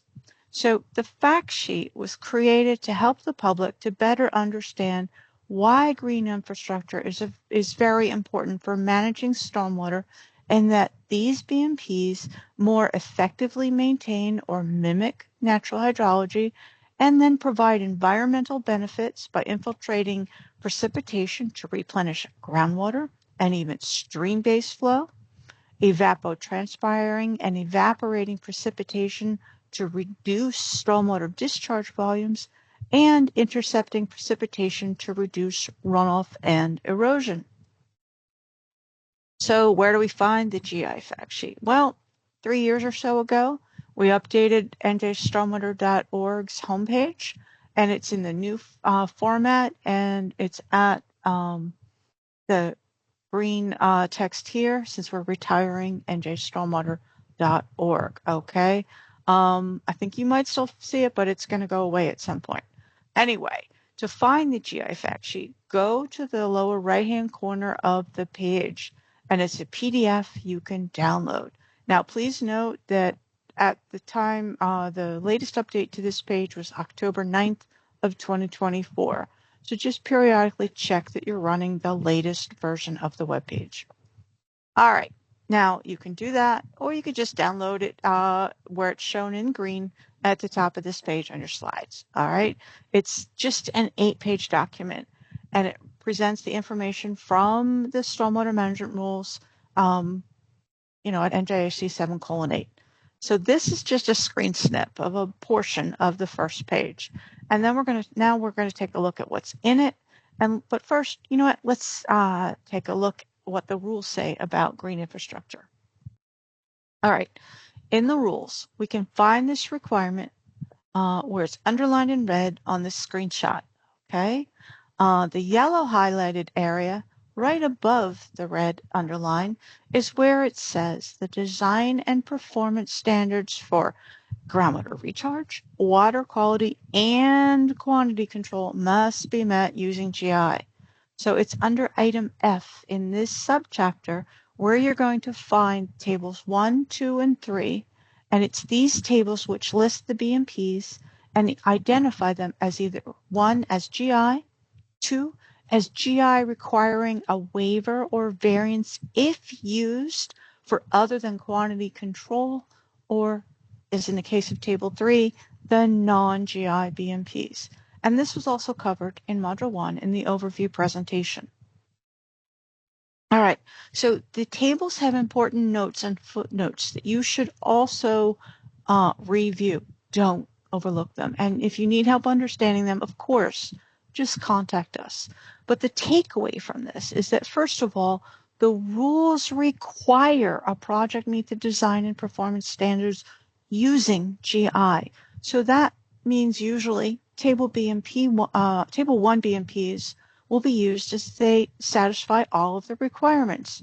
Now, the Table 2 BMPs can be used to address stormwater runoff quantity control, but if you're going to use them for other design and performance standards, you're going to need to go through and properly use a waiver or variance. And Manesh is going to provide a brief refresher on variances in Module 3. All right, now, Table 3 BMPs are not GI. They therefore will also always require a waiver or variance to meet any of the design and performance standards. Okay, so that brings us to the end of item 2 on this slide, which says GI is to be used in accordance with subchapter 5.3, and that's next. All right, so 5.3 is where the rules identify which of the BMPs have fixed contributory drainage area limits. All right, and a contributory drainage area is defined in the rules as the area that drains to a stormwater management measure, excluding the area of the measure itself. So on the fact sheet below the first paragraph on page 1, these limits are restated. All right, so take note that the GI BMPs found in Chapter 9 of the BMP manual that are not listed here have one or more design components that limit the size of the contributory drainage area. For example, grass swales have geometric constraints and a maximum depth of flow limitation of 2 inches. So this design criteria will impact how much area can drain to a given grass swale.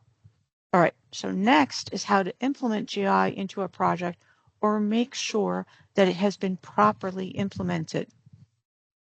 First of all, the GI fact sheet is a metric that helps you evaluate if a proposed BMP has been properly implemented where the rules require GI be used. So what I'm saying is that the reviewer needs to make sure that each BMP that is proposed as green infrastructure is checked to see if it really meets the definition that's in the stormwater management rules.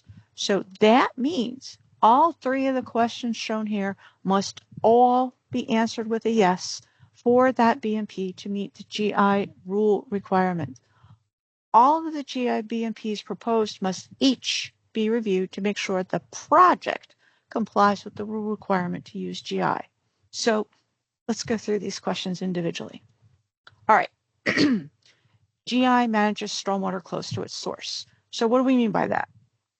It's supposed to mimic the natural hydrologic soil cycle. So although stormwater traveling from this point on the right has a lot farther to go than a drop falling, say, here has to go to get to the basin over on the left side of this site, remember that clearing, grading, and paving usually results in much shorter travel times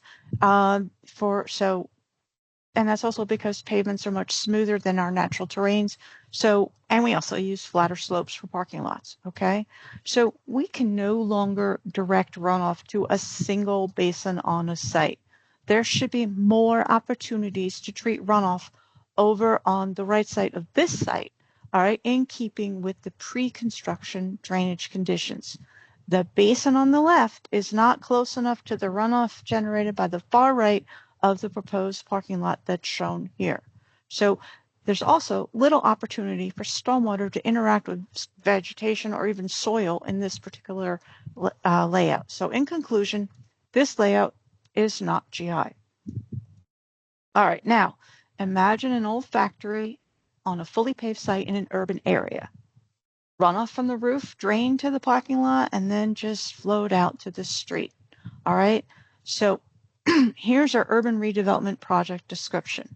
We've got a fully impervious 3-acre site in an urban redevelopment area proposed for redevelopment.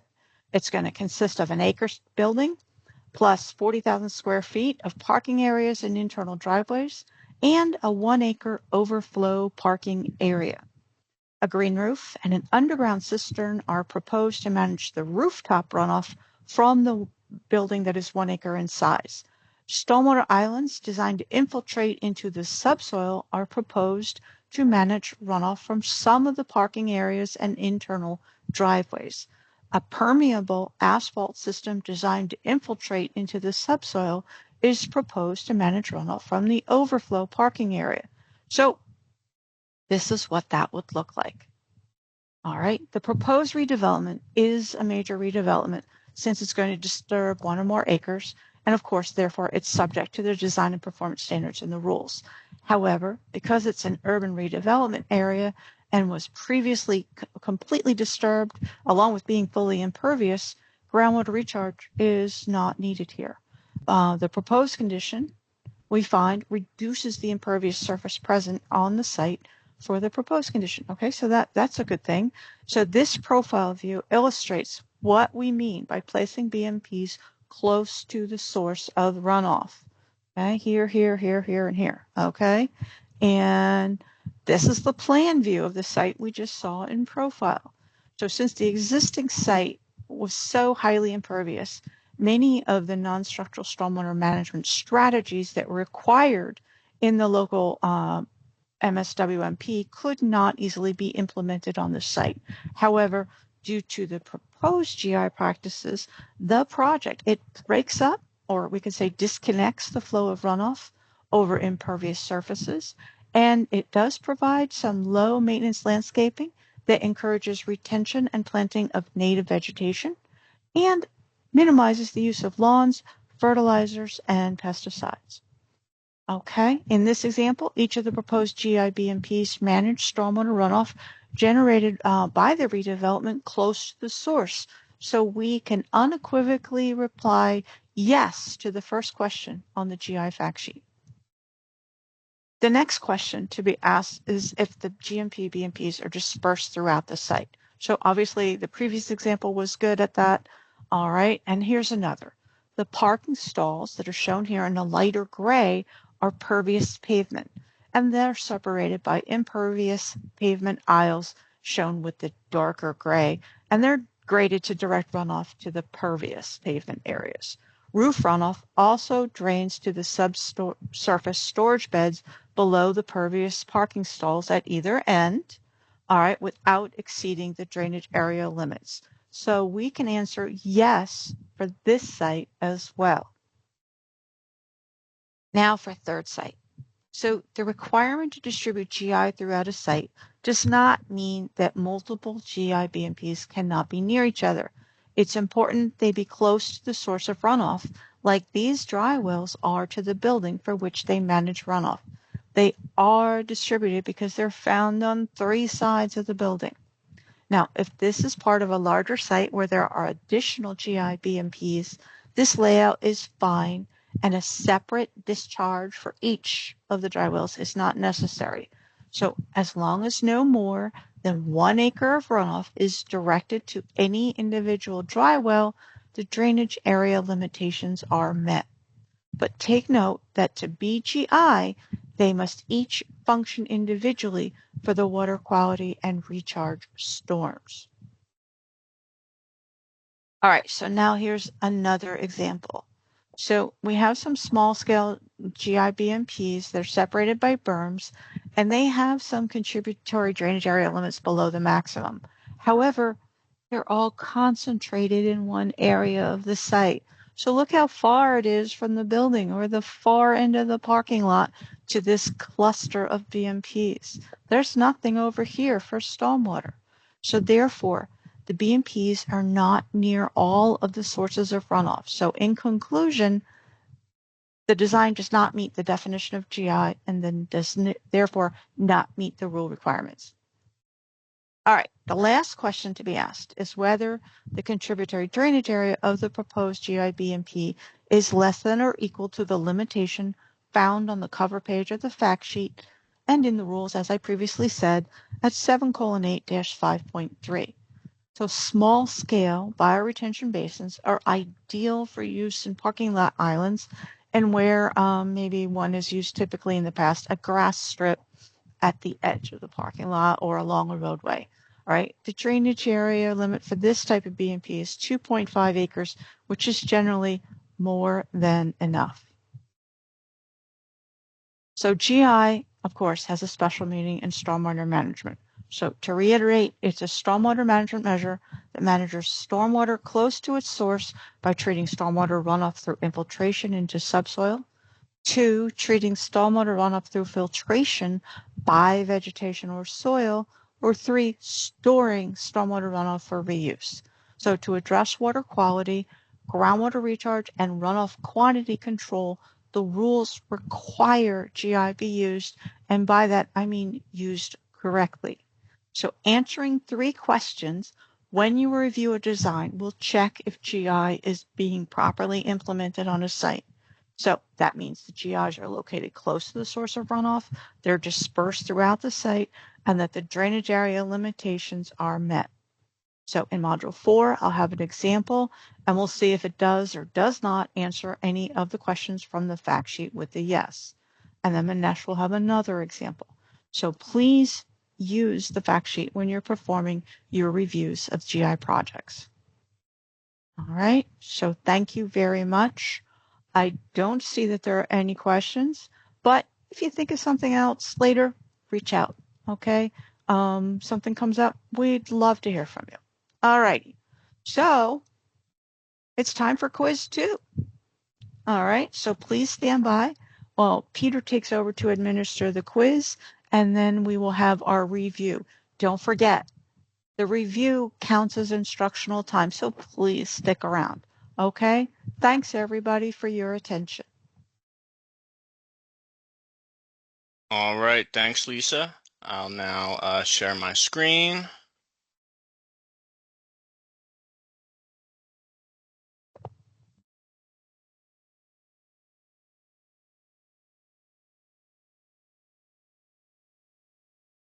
Just one more moment here.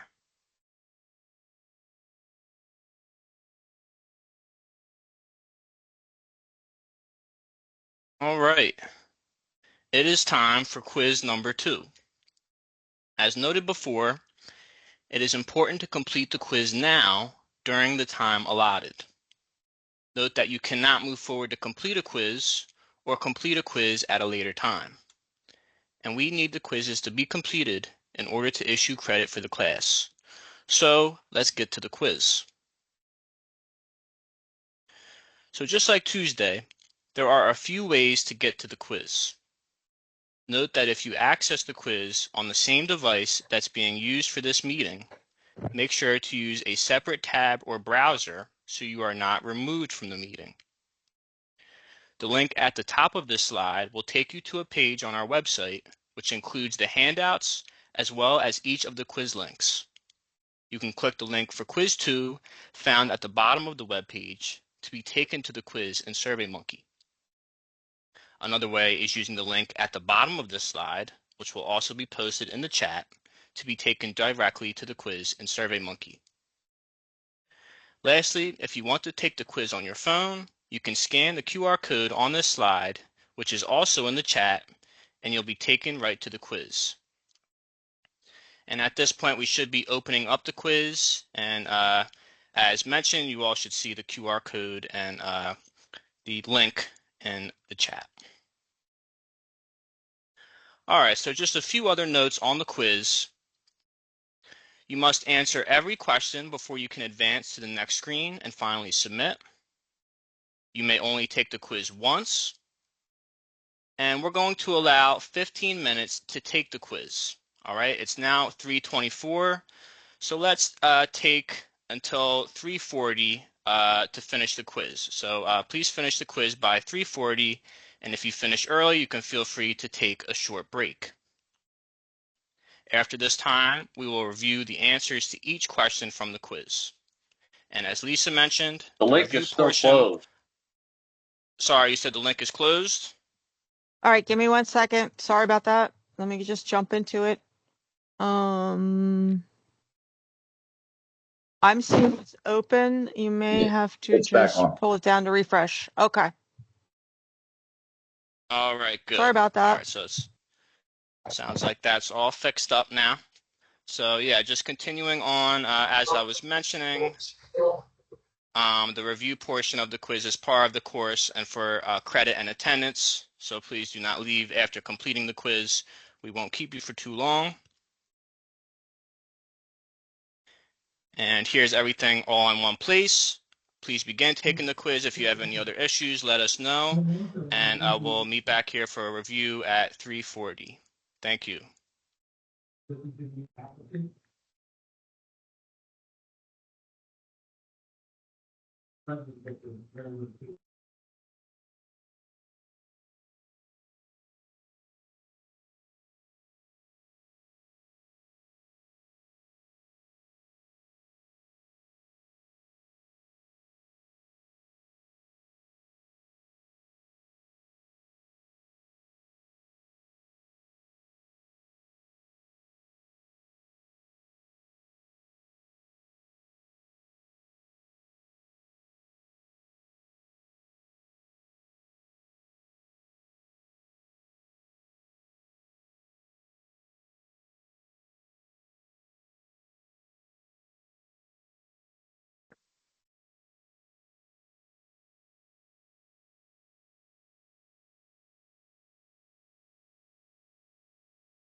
All right, welcome back, everyone.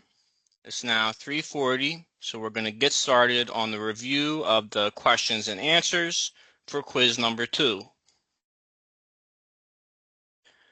The first 3 questions on the quiz were general information type questions, so we will begin here at question number 4. True or false?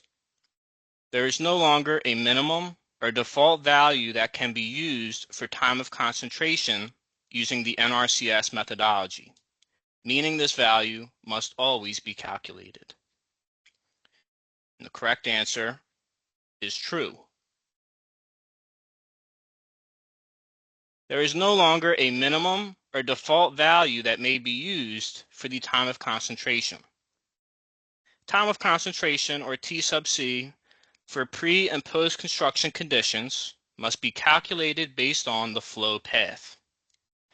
As you recall, Rachel went over this in the first presentation from today in the calculations.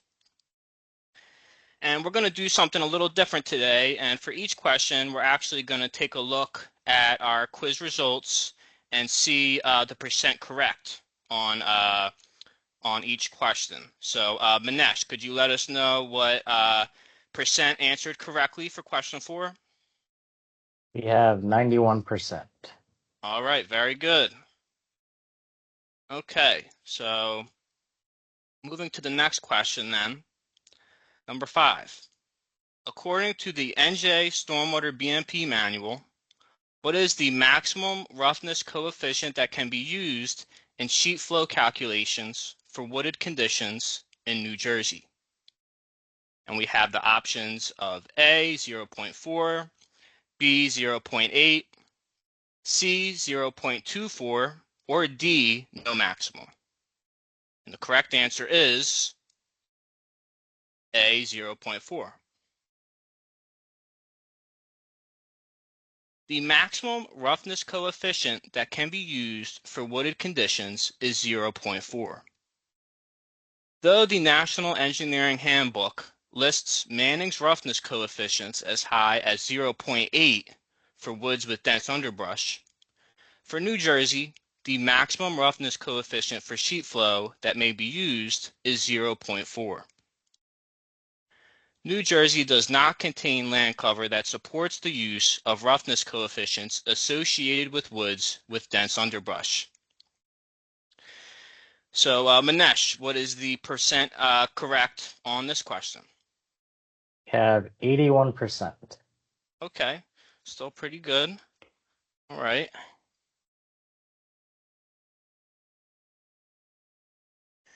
Question 6. What is the maximum sheet flow length for the pre-construction condition, assuming there is no physical constraint present to prevent sheet flow from occurring? The options are A, 300 feet, B, 100 feet, C, 150 feet, or D, no maximum. And the correct answer is B, 100 feet.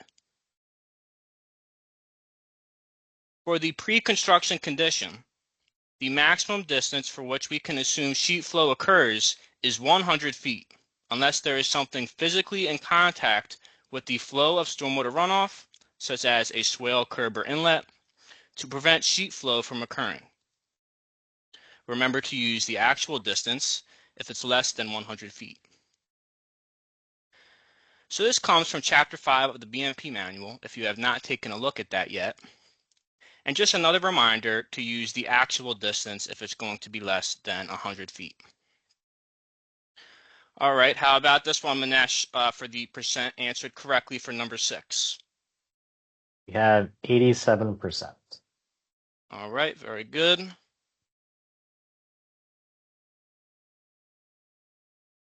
Number 7. According to the stormwater management rules effective on July 17th, 2023, which methodology can be used in the computation of stormwater runoff? And the options are A, the NRCS method, B, the rational method, C, the modified rational method, or D, all of the above. The correct answer is the NRCS method. The Stormwater Management Rules, effective on July 17, 2023, removed the rational method and the modified rational method from NJAC 7:8 5.7 and only allows the NRCS method to be used in stormwater computation. What percent answered correctly on this one, Manesh? Have 81. Okay, 81%. All right.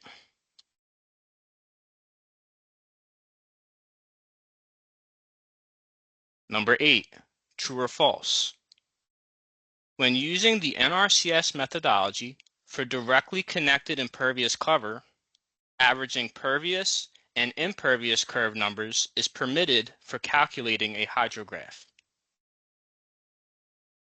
This statement is false.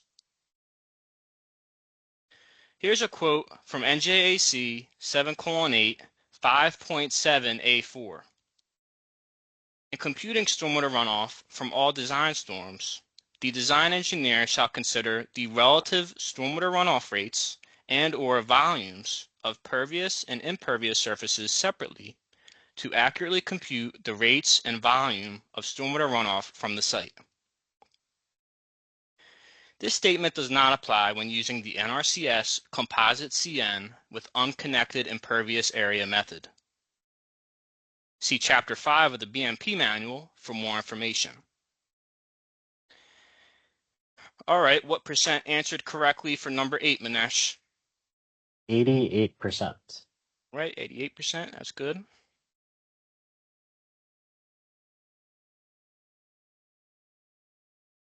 Number 9. When determining the curve numbers for site design, the design engineer should assume that the condition of the existing cover is, and our options are A, good condition, B, fair condition, C, poor condition, or D, best professional judgment. And the correct answer is A, good condition. This is fairly straightforward. Pre-construction condition curve numbers should assume that vegetated areas are in good condition. What's the percent answered correctly for this one? So this one was a little lower. This is 66%. Okay, 66%. All right. So that was a tougher one.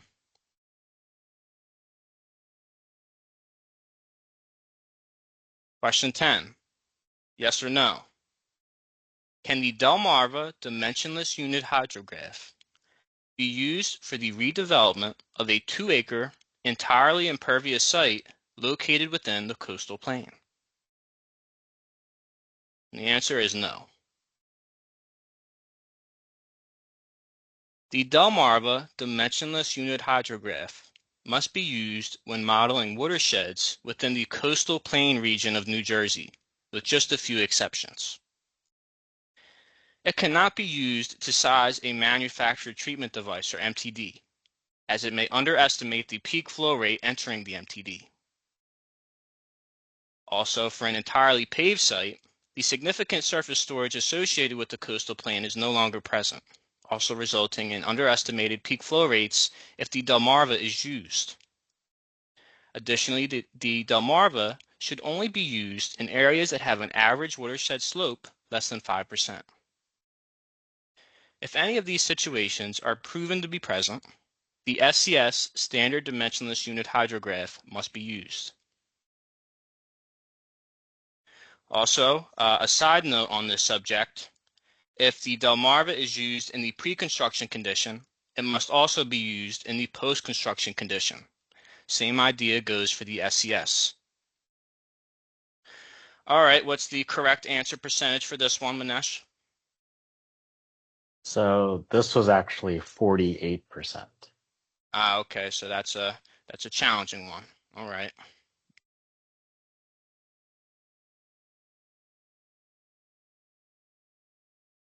Moving on. Number 11, true or false?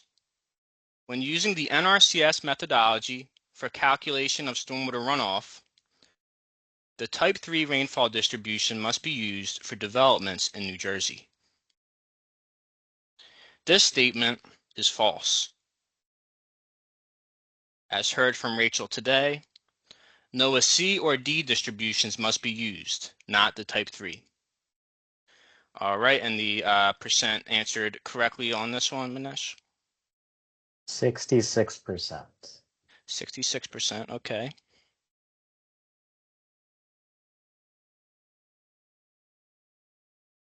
Question 12, true or false? Pre-treatment must be incorporated into the design of a small-scale GIBMP that has a drainage area greater than 1 acre, infiltrates runoff into the subsoil, and uses exfiltration in the routing calculations. And that statement is true. All small-scale GIBMPs, which are designed to infiltrate into the subsoil and have contributory drainage areas greater than 1 acre, must include pre-treatment of stormwater runoff when using exfiltration in the routing calculations. All right, and what is the percent correct on this one? 84. Okay. Number 13. Soil testing logs prepared in accordance with Chapter 12 are required for which of the following BMPs? And our options are A, infiltration basins, B, detention basins, C, grass swales, D, options A and B, or E, all of the above. And the answer is all of the above. They all have a minimum separation from the seasonal high water table, which you can find in their respective BMP manual chapter. Soil testing would therefore be required for all of these to ensure that they meet the required separation. Okay, what is the percent that answered correctly on this one? 46%. 46%. Another tough one. Yeah, so the second most popular answer was actually A and B, so option D. Okay.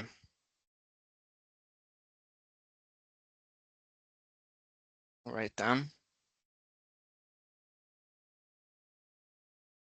Number 14. True or false? A factor of safety of 2 must be applied to the slowest tested saturated soil hydraulic conductivity rate to determine the design saturated soil hydraulic conductivity rate, which is used for infiltration BMP calculations. And this is true. Since the actual saturated soil hydraulic conductivity rate may vary from soil testing results and may decrease over time, a factor of safety of 2 must be applied to the slowest tested saturated soil hydraulic conductivity rate to determine the design saturated soil hydraulic conductivity rate.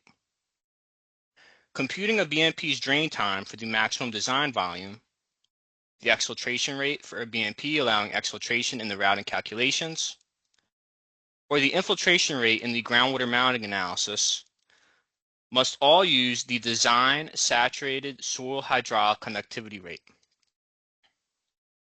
All right, and what is the percent that answered correct for this one, Manesh? 83. 83. Okay, better on this one.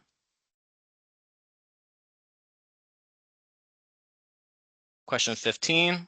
Yes or no, during the month of July, can the seasonal high water table be determined by measuring water levels directly within a soil exploration if the modeling does not indicate redoxomorphic features are present within the soil exploration? And the answer to this is no. If modeling does not indicate redoxomorphic features are present within the soil exploration, the seasonal high water table may be determined via direct observation of water levels only between January and April. For more information on determining the seasonal high water table, see subsection 1D of Chapter 12 of the BMP Manual. And what is the correct answer percentage for question 15? We have 77%. 77%, not too bad. Question 16. When is it necessary for the design engineer to assess the hydraulic impact on the groundwater table?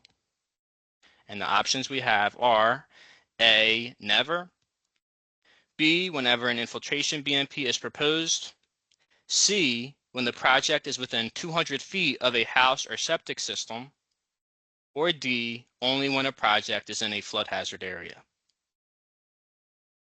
The correct answer is whenever an infiltration BMP is proposed.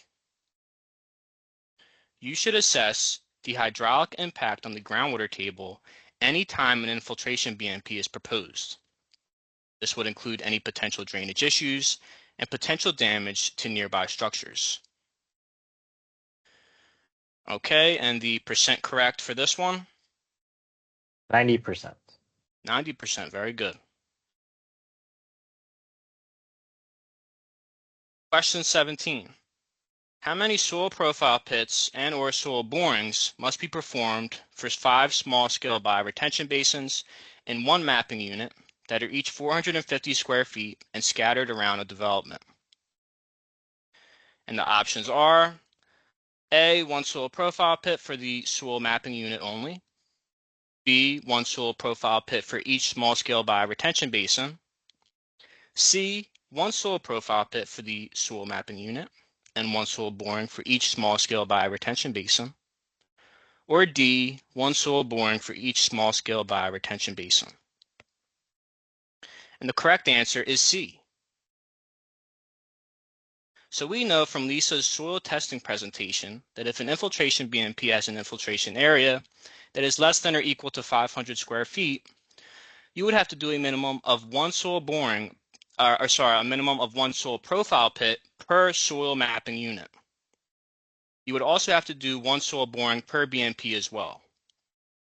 If the BMPs are going to be located in different soil mapping units, each unit must have 1 soil profile pit.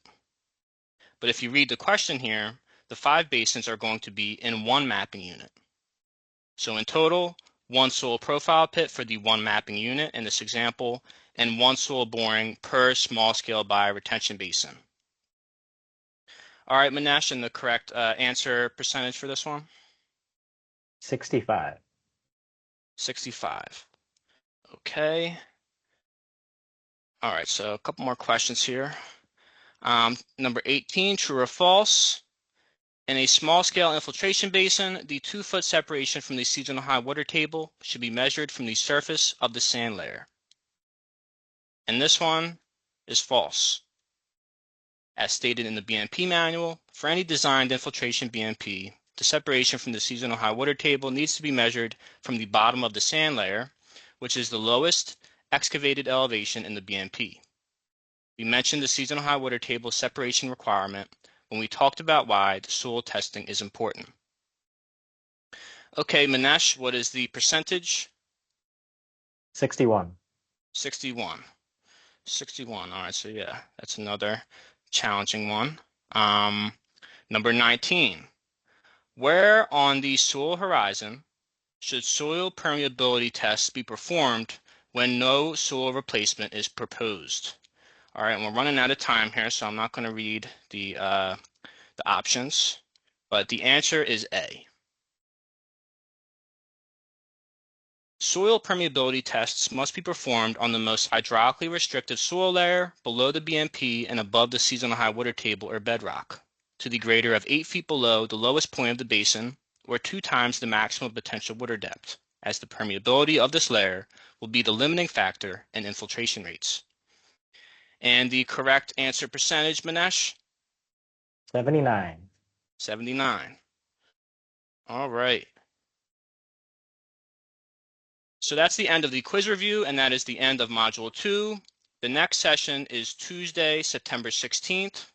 I want to thank everyone for their attendance and participation, and I'm going to hand it over to Changyi to conclude the module.